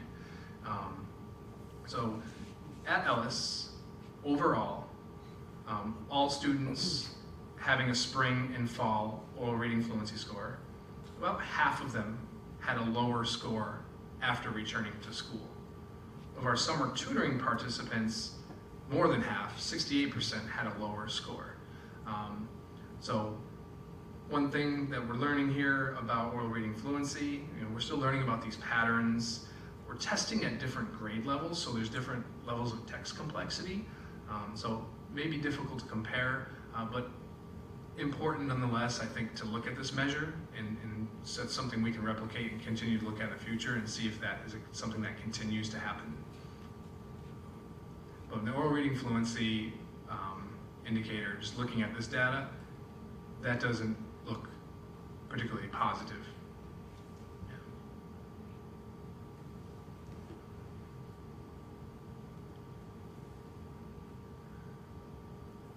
I wanted to reach out to the teachers who tutored for our summer program. One of the reasons, if you remember, that we wanted to try this out was we didn't get a lot of takers when we put out you know, the call for summer school teachers. We thought, well, maybe if we try a little bit of a different format, be a little bit more flexible, we can find out, or you know, maybe we can get more of our teachers in to do this. So we asked. I did a short survey with them and really asked them to what extent do they agree or disagree with the following statements, and I'll read them off, starting from the top left. I feel like I was able to prevent summer slide for the students I worked with. All right, so we had 3 teachers that were neutral on that, and then the rest agreed or strongly agreed that they were able to prevent summer slide. On the left-hand side, dropping down to the bottom, this is, as a teacher, the format of summer tutoring is a better option than a traditional 5-week, 4-day-a-week, 8 to 12 summer school format, which is what we usually did here. We had 69% of teachers that agreed or strongly agreed that this was a better format. We had 2 different teachers, or about 12% of the 16 people who responded, that actually disagreed and that thought the other format was better. And then we had 3 people in the center who were neutral. Going over to the top right-hand side there, the question was, my students seemed interested and were ready to learn. And we're talking about middle schoolers and elementary school students coming into school, right? So 76% of teachers felt that, you know, they agreed that their students were interested and ready to learn. 1 person disagreed and 3 people were neutral. And the last box there in the lower right-hand corner, I'd be willing to tutor next summer given that the format remains the same. And 82% of folks agreed that they would do it again if the format remained the same, and 3 were neutral. Some additional questions here where we wanted to get at not just the teacher experience, but also for our parents and our students. So in the top left over here, the tutoring format worked for the parents and guardians of my students. 100% of teachers responded that they felt that that format worked for the kids and their parents. And then summer tutoring was a positive experience for my students. We had 15 of the 17 responses agree that they felt it was a positive experience, and 2 teachers that were neutral. And last, at the bottom there, summer tutoring was a positive experience for me. That's 100% of folks who participated in it, or the teachers who were our tutors. So I think all around teacher perception was positive. There's some things in there that we could definitely listen to and make some improvements on. But making a change, trying something new, the staff that we were asking to come in and do that for us seemed to agree that it was a positive experience for the students and for themselves. So important to this conversation, how did the students feel about it? So I interviewed a couple of students one-on-one, some 4th graders, some 5th graders, and some 7th graders. And here's some of the things that they told me that I think we want to take into account. Days with a later start time were better. Right? So in the middle school, some students started at 8, right, on certain days, but then maybe another day they would go to ELA or math, and that would start at 11, and they were like, yeah, waking up at 8 during the summer is hard. Like, I stay up late. Days with later tutoring sessions were much easier to get to. Students in the elementary school and middle school noted that, in math time, focusing on the math facts helped them to stay fresh and sharp. I talked, what were some of the things that made it hard to come? And one kind of specific thing that came out from multiple students was, I had to do other things during the summer. And this was kind of hard. Like, mom would pick me up from tutoring, then I had to go to my bass guitar lessons. Or I had to go right from soccer practice to tutoring, and that made us kind of doing some of the runaround. And last here, this came up from more than one student, that participating in summer tutoring made them feel more confident. And I just put a quote in here from a student who is down at Ellis now. She said, she spoke of a time when the teacher had put a worksheet down and said, hey, and the student said, this is something that I wasn't able to do a week ago, and now it's easy for me, right? So just that repeated practice, small group, having the time to do it, becoming a little bit more confident. So thoughts on summer 2024. We would like to scale it up, right? More tutors, but we want to keep the size of the groupings the same, right? With small groups, but being able to serve more students by having a few more tutors. I think some of the stuff that Mr. Reeve and I were talking about when we were setting this up back in June was, well, it's a little bit tricky at the middle school level where you have a student who needs to be tutored in math and an ELA to have this like complete flexibility for the tutors, so that maybe we needed to kind of rein in the hours a little bit, right? So a smaller window of time as the option for tutors. So for example, you can tutor between 9 and 12 rather than somebody tutoring between 9 and 11 and then 1 and 2, right? So worked really easily at the elementary school level because it's one tutor doing multiple subject areas. You've got separate tutors up at the middle school, so it made things a little bit more difficult. So we feel like maybe a little bit of a move towards a more traditional schedule for the middle school might help with the efficient scheduling for those students who really need that for the credit recovery. And last, looking forward, any thoughts or questions that you all have? Harrison. So just for clarification, attendance this summer for tutoring was significant. It was, at least good among the students. I feel that overall, yeah, we had... Being that transportation is not available. Right. The parents had agreed that they would bring them in, and the parents did stick to that. And I know you mentioned that there were some parents that just could not do the shuttling back and forth. Yeah. So I'm just curious, and you don't have to answer this now, but I'm just curious. For next summer, would transportation be an option, or is that something you look into? It's always something to look into. There were some reasons as to why we didn't go with transportation this summer. Part of it was related to cost. Also with the tutoring format, transportation would be very difficult because you've got students kind of coming and going at so many different times, where they'd be riding a bus for 40 minutes to come in and tutor for an hour and then riding another bus back for 40 minutes. So that was part of the discussion as well. Yeah. Thank you, Mr. Berkshire. Thanks, Harrison. Eric? I recall when we were talking about this before, or I should say I was listening before, that you had mentioned how many students needed recovery, that there was one on the bubble. Yes. Did that bubble person make it? Yes, I believe, Mr. Reed. I think everybody that went through summer tutoring was promoted. Thank you. Yes. And those students had excellent attendance. The 8th grade group, excellent attendance. Those tutors that were working with those kids really stayed on top of them.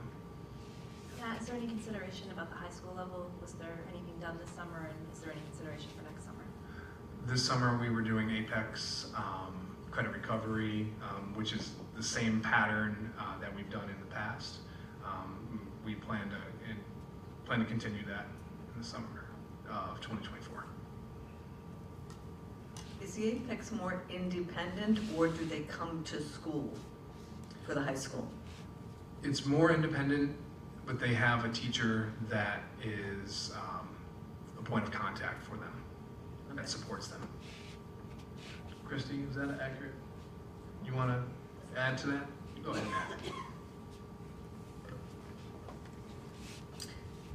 So we have participated in Questar's Apex Recovery Program in previous years. This year we kind of like hosted our own. So it was Greenville teachers that already had connections or were making connections with Greenville students, so it was a little bit more purposeful. So we had teachers that would check in on a regular basis. So yes, it was very independent, but a teacher could go on and see like, oh, this student has not done really anything, or was only have 5% and we're in week 2. I need to get this student rolling, some fire underneath their behinds. But the other good thing was too is because they are Greenville teachers, and a lot of the teachers were willing to come here during the summer as well. Sometimes if a student just couldn't do it on their own and needed that little bit of one-on-one, they were more than welcome to come to school where the teacher and the student can work, or they would even just that connection over Google Meets. Hey, let's start a Google Meet. I'll share your screen with me so I can see what you're working on, and we can work through this together. So it was very intentionally planned that way, and I think it worked out a lot better than in previous years when we did work with Questar, only because we had our own Greenville teachers that were invested in our students. And you said that was for credit recovery, so was it successful? Like, yes, the outcome of that worked well? Yeah, I don't have the exact number off the top of my head, but there were very few students that didn't make it. We had some students that had 4 classes that they needed to do over the summer. That's a little too much, but I think it was a great lesson for some of these students to learn, like, oh, I can't just sit back and relax during the school year and expect to get courses done over the summer for credit recovery. I do love the idea of checking in, because when only 5% has been accomplished in halfway through the summer, it's like you said, shit time. Yeah. I had to make one phone call this summer, and they're like, ooh, we don't want you calling us during the summer. Harrison, what about?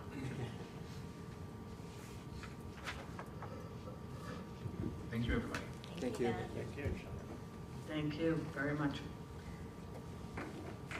All right, now I'm going to move this over to discussion. So for the first topic, we have the electric school buses, and I'm going to turn it over to Mike Bennett, the superintendent. Take it away. All right, so this is a conversation that we thought we should bring to the Board of Education to get it on the radar. As you know, the state has issued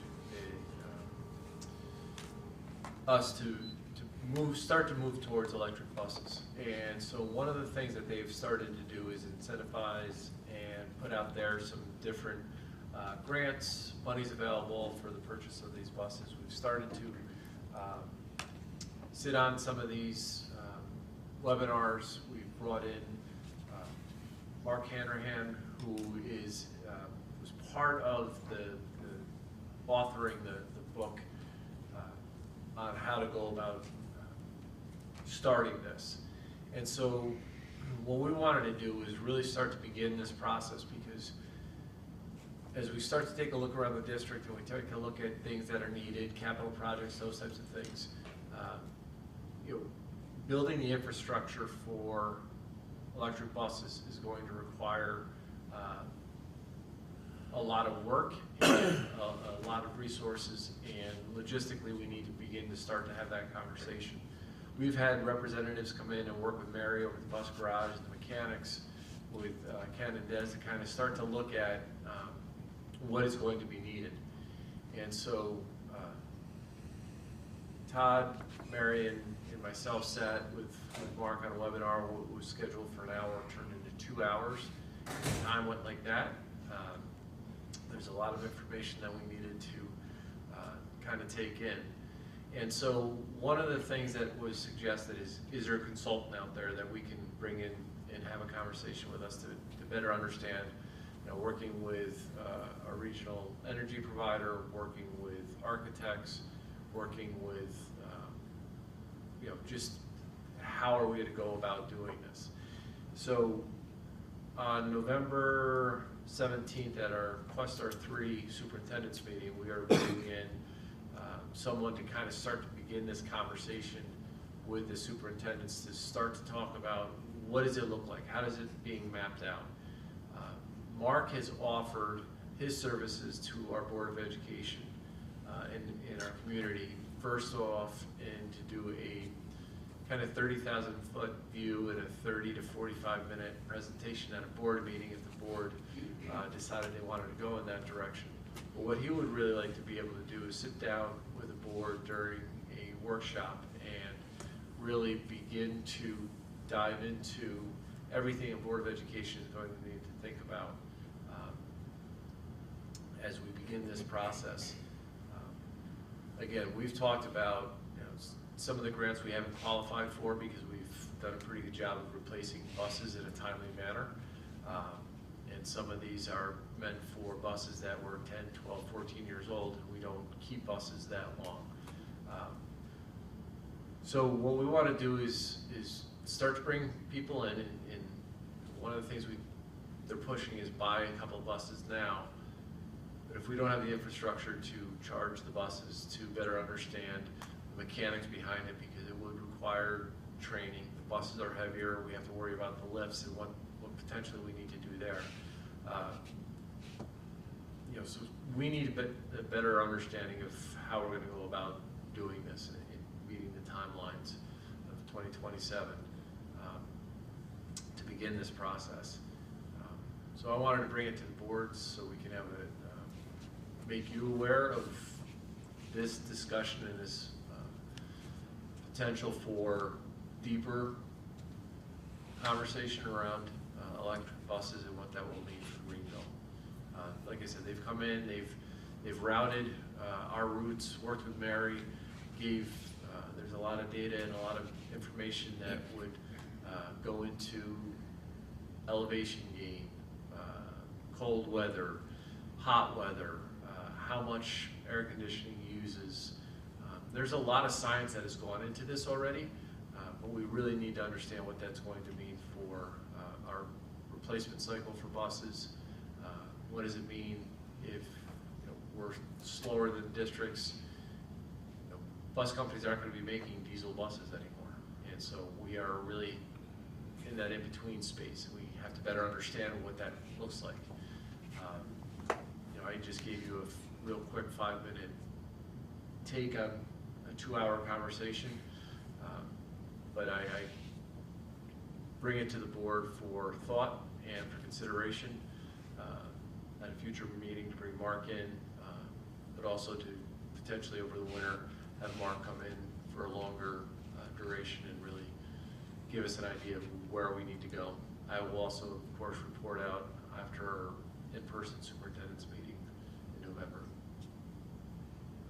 Any questions? I'm not guaranteed that I can answer any at this time, but any thoughts or wonderings about the process of moving to electric buses? Yes.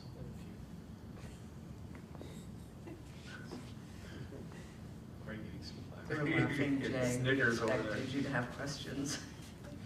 For one, you said that there are grants or incentives for the buses. How about for the utility infrastructure itself, the wires, conduit, all that stuff? Yeah, and that's part of the struggle we're having right now. Is there is primarily for the buses themselves. The infrastructure isn't quite incentivized the way we need it to be able to get to do this. So one of the things that they take a look at, and I've reached out to SEI to get some information on what is it going to need from an architect and engineering standpoint. When we talked with Mark, there is a website that will recommend certain engineers and architects who've done some of this regionally. So if SEI is not on there, and I'm not saying that we use SEI, we may want to go in a different direction. But we have to start better understanding what that's going to look like and who can do it. And the cost. I mean, I know that the cost of the buses is a lot more, but the cost of that, of the charging infrastructure itself is very high. Yes. And so when we talk about a capital project, our next capital project, it would have to be in and around this. We know right now that the buses themselves are close to 3 times more expensive than the diesel buses. So that is going to be an incurred cost. And another aspect that I think to the extent that you can forecast and project would be really helpful, but as we start adding those buses, you know, the school's demand and the amount of the load, the energy we use is going to increase a lot. So it's not just the increased cost of electricity, but that could actually, I think, potentially affect the way that we're charged, the rate that Central Hudson, the rate class that Central Hudson has us under. It would be good to understand how, if that would happen, would we move from one rate class to another, because the new rate class could have very different costs for the school, and understand that side of it, and make sure that whatever consultant you're talking to is able to make some, maybe a range of assumptions that you could end up in this bucket, that bucket, or that bucket, and here's what the costs might look like for each. Because I think that if we don't look at that as well, we're going to be very surprised once we start, you know, relying more on them. Yeah, and again, I think that's where the value of bringing in a consultant and talking to the board would be valuable. One of the things that they did highlight in some of the conversations that we had is that the use of energy to electricity is off-peak hours in regards to when we're going to be looking to use. So there's some advantage there. What that looks like and how that translates into what bucket we end up falling into based on usage, I don't know, but those are some of the things that we will need to find out from Central Hudson, because again, we're not going alone into this. This will be most likely a topic at the Greene County November 6th countywide Board of Education meeting. So, you know, we will be having to work with Central Hudson, obviously, to better understand how that is going to, what the cost of that's going to be. Yeah. Final thought, when you talk about having a bus or two to get familiar with it, I think that makes a lot of sense. In part, I mean, among other reasons, you know, when you touched on this, electric cars anyway typically lose at least approximately a third of their range in the winter, and the range is affected by, as you said, like elevation, as going through hills, wind, weight, all kinds of things, and that can affect the range significantly. So not just, say, mechanically learning how to charge and work with it that way, but it would be good to have a bus just have some real world experience with how they would actually perform on our routes, to understand what range we get out of them in good weather, bad weather, summer weather, winter weather especially. And I lied. I personally think that at some point, you said that we could have someone come in and talk to us about that. I think at some point that would be really useful to keep the discussion going. Yep.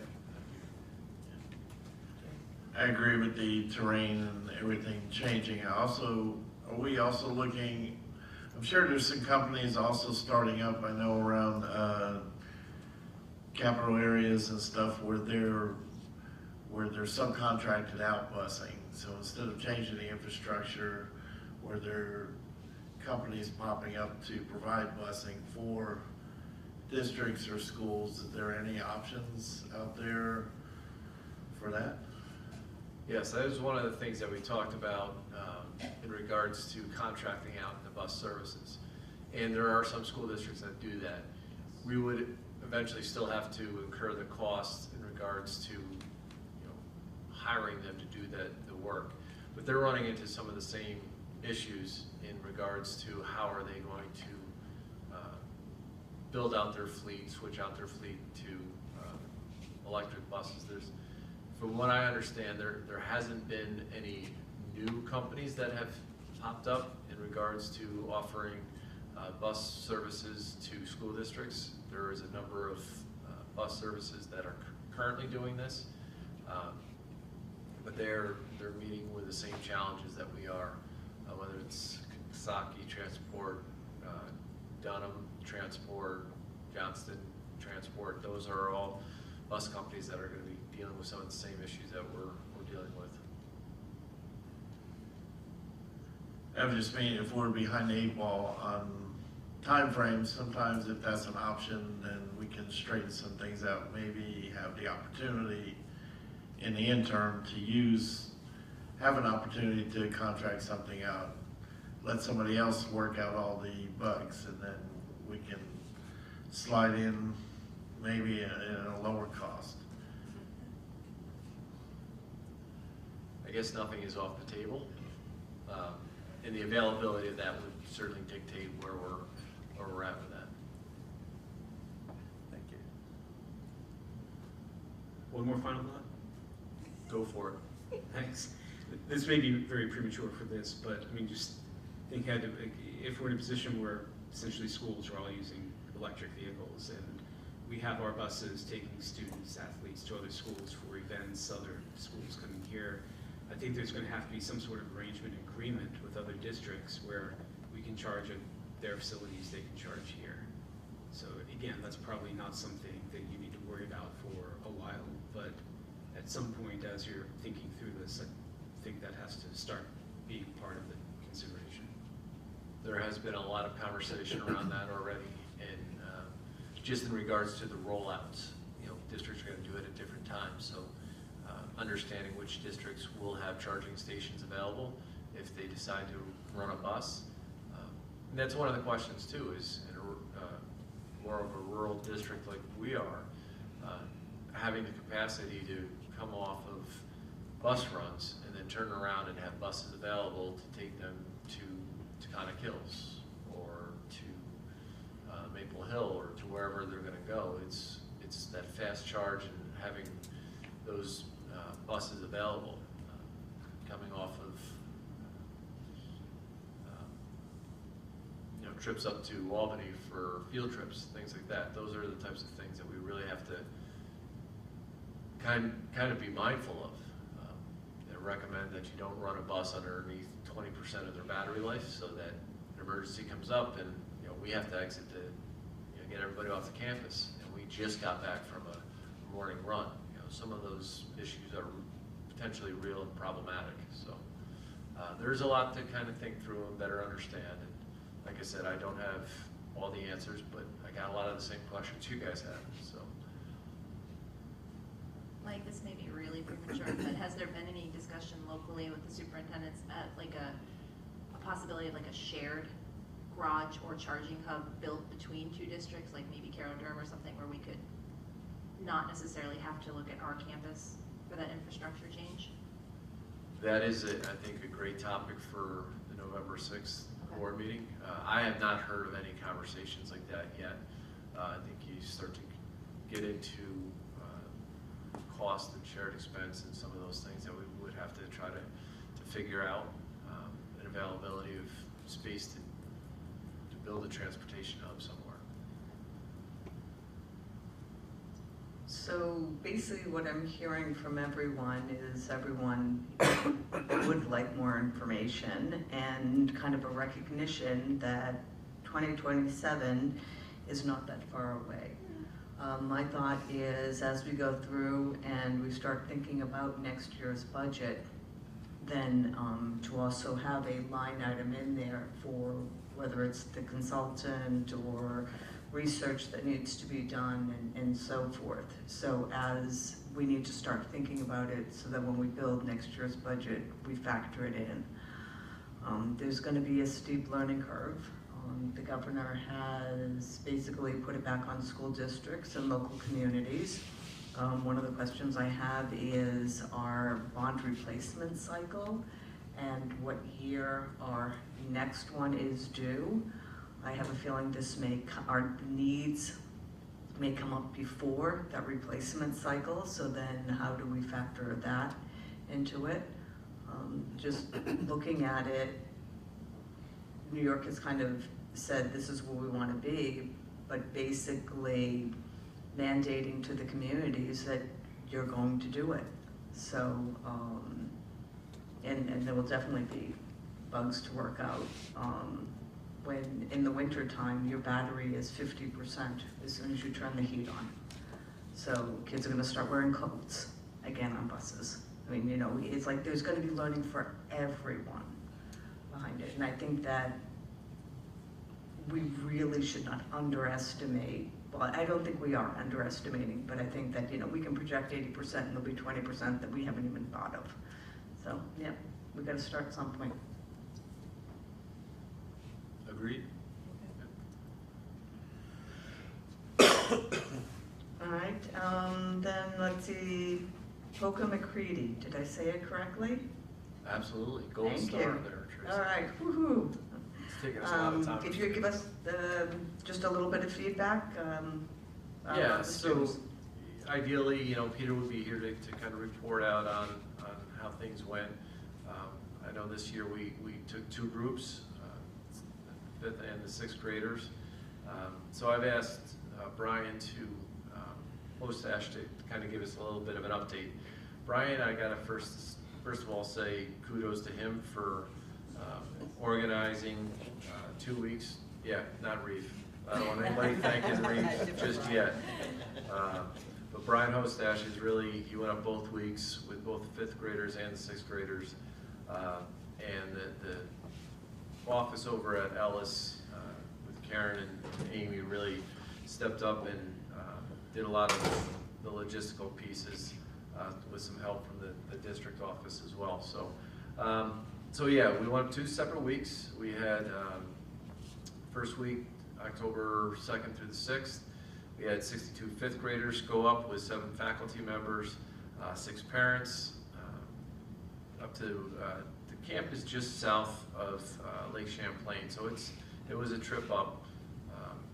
And then on the next week we had 68 6th graders go up with 6 faculty and 8 parents. So a pretty good number of folks. I think one of the things that we're always concerned about is why don't all students go? And each family has a different reason why those folks who stay back. We did have educators stay back with these groups, group of kids to provide, you know, an experience for them for both academic and do some of those things. But I can assure you that if we thought or there was an ask for financial assistance in going on these trips, we made sure that those kids got the financial resources in order to go. I think coming back out of COVID, these kids are still young.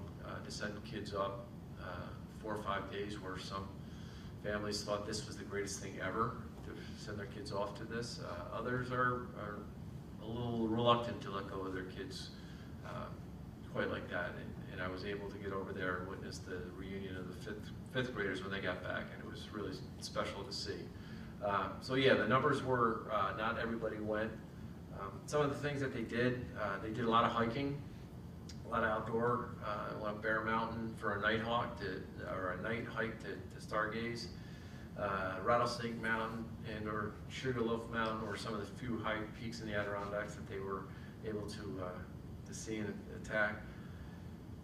A lot of canoe trips on Long Pond, a lot of team building, team courses, rock climbing, navigating low ropes courses, at night performing different skits and participating in some of the team games available at the sports facility right on the campus.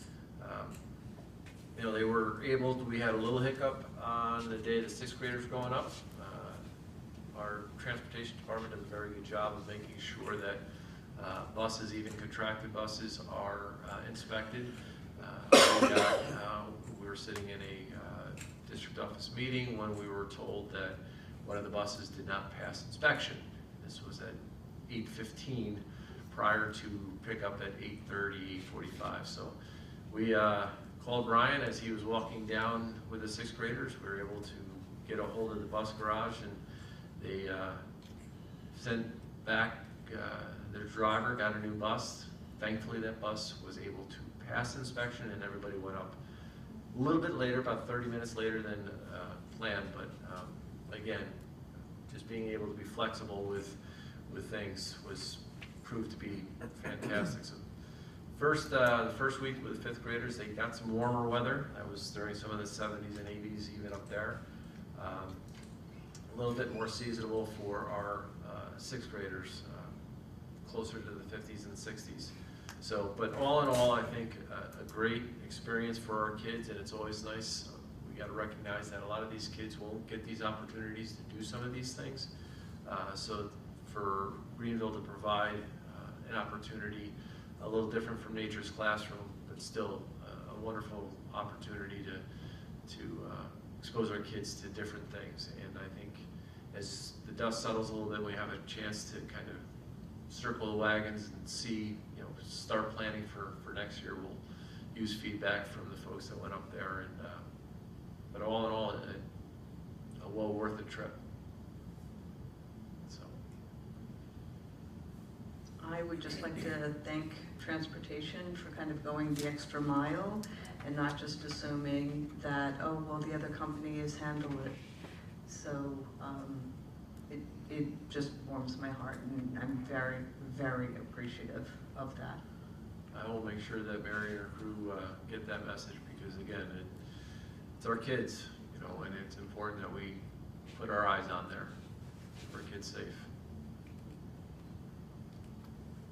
All right, then I'm going to move us on to the action items.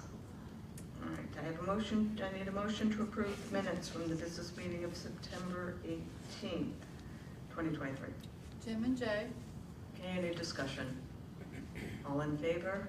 Aye. I need a motion to approve the finance reports for the month ending September 30th, 2023. Kelly? Jim? Any discussion? All in favor? Aye. I need a motion to accept the Committee on Special Education recommendations from multiple meetings. Kelly and Jim? Any discussion? All in favor? Aye. I need a motion to approve the personnel agenda. Eric and Jay? Any discussion? No, sorry, I was getting okay. ready to vote. All in favor? Aye. I need a motion to approve the 24-25 budget development calendar. Jim and Kelly? Any discussion? All in favor? Aye. I need a motion to approve the auditor's report for June 30th, 2023 by Venatio and Company, LLP, Certified Public Accountants, and the corrective action plan dated September 25th, 2023. Eric? Jim? Any discussion? All in favor? Aye. I need a motion to approve the intermunicipal tuition agreement between the Greenville Central School District and the Burn-Knox-Westerlo Central School District for the 23-24 school year. Jim and Kelly? Any discussion? All in favor? Aye. I need a motion to approve the change order approval process for the capital project 2022. And on this, if I could just say that it establishes a $10,000 cap, shall we say. Eric and Jim? Any discussion? This is in keeping with, go ahead. I'm just going to say, to clarify, it's a cap on what the administration can approve without coming to the board, right? Yes, so for example, last month we had a $623 change order. So provided it's under the $10,000 cap, then that would not be required. So kind of provides for the flexibility, and it also says that the Business official will be providing updates on a continuous basis, so I would envision a report probably under the finance reports. Any other questions? All in favor? Aye.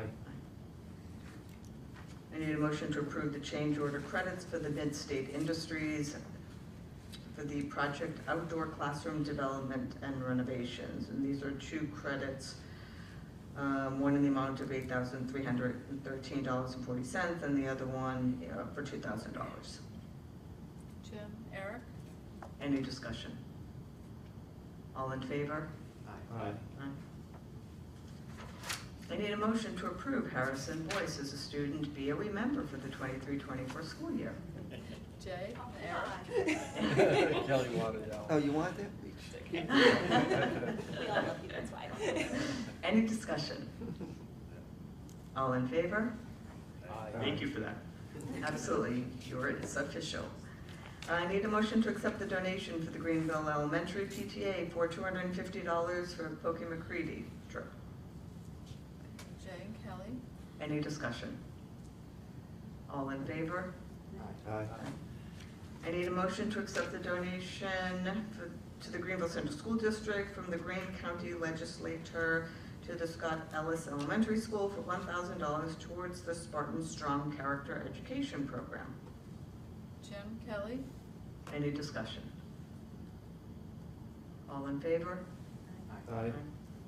I need a motion to appoint membership for committees. We have 2 individuals, one appointed to the Code of Conduct and the other one from the District Safety Council. Jim and Eric? Any discussion?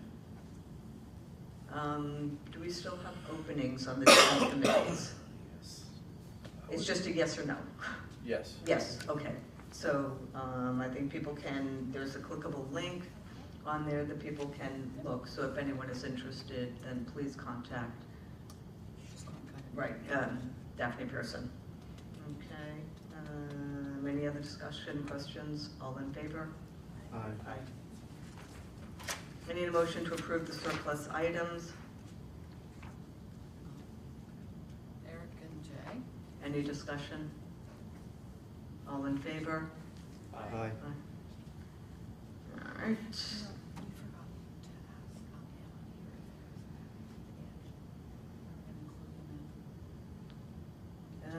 Hold on one second.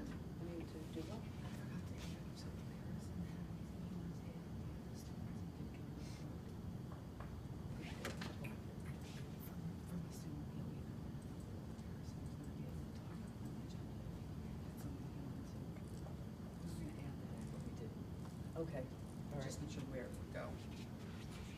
Or we can bring that up next time. I think it's over. Okay. Just the discussion behind the scenes. So Harrison, one of the things we can do is moving forward, then figure out under discussion, or probably we have to figure out exactly where to add it to the agenda. So if there's an update or anything specific that you would like to share out, okay? So whether it would be a kind of an ongoing slot, or if you want to let us know in advance, we could even do both. Okay, so just food for thought. Okay, thank you. Okay. All right, just let's see. So input items for discussion at a future meeting. Does anyone have anything that they would like to be covered that we can start thinking about? Don't all jump at once. EV buses, we heard. Okay. All right, and then just a couple of reminders. We have November 6th, the Greene County School Board's meeting. Time and location is TBD, and my understanding is all members are invited to participate. Is that correct, Mike? Correct. Okay, so if you could just please add it to your calendars. Any possibility that Greenville could host? Yeah, we'd have to check with Randy Squires to see where he's thinking right now. Okay. I just keep us posted. November. Oh, yes, sir. Sorry, Ms. Young. I missed you. All members of the board are invited to this November 6th county board meeting? I will look into that, Harrison. Okay. Okay. Thank you. Yes, we will get clarification for that. Then November 13th is our next business meeting, let's see, followed by December. Wow, December is right around the corner. And then the February workshop, we need to reschedule because we have several members that have a conflict with the date right now of February 10th. So February 27th, February 28th, March 2nd, and March 18th are the 4 possibilities. I will have Daphne then send out just a canvas, and then if people can indicate availability, and we'll just check on that. That's probably going to be the easiest way to coordinate everyone's schedule.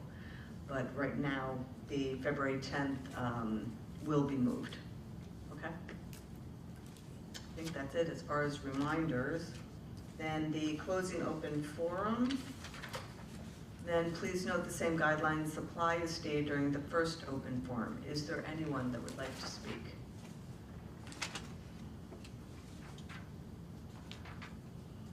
Okay, and then I need a motion to adjourn to executive session to discuss personnel matters concerning the employment of a particular person. Jim and Eric? And discussion? All in favor? Aye. Aye. All right, thank you, everyone. Do I need to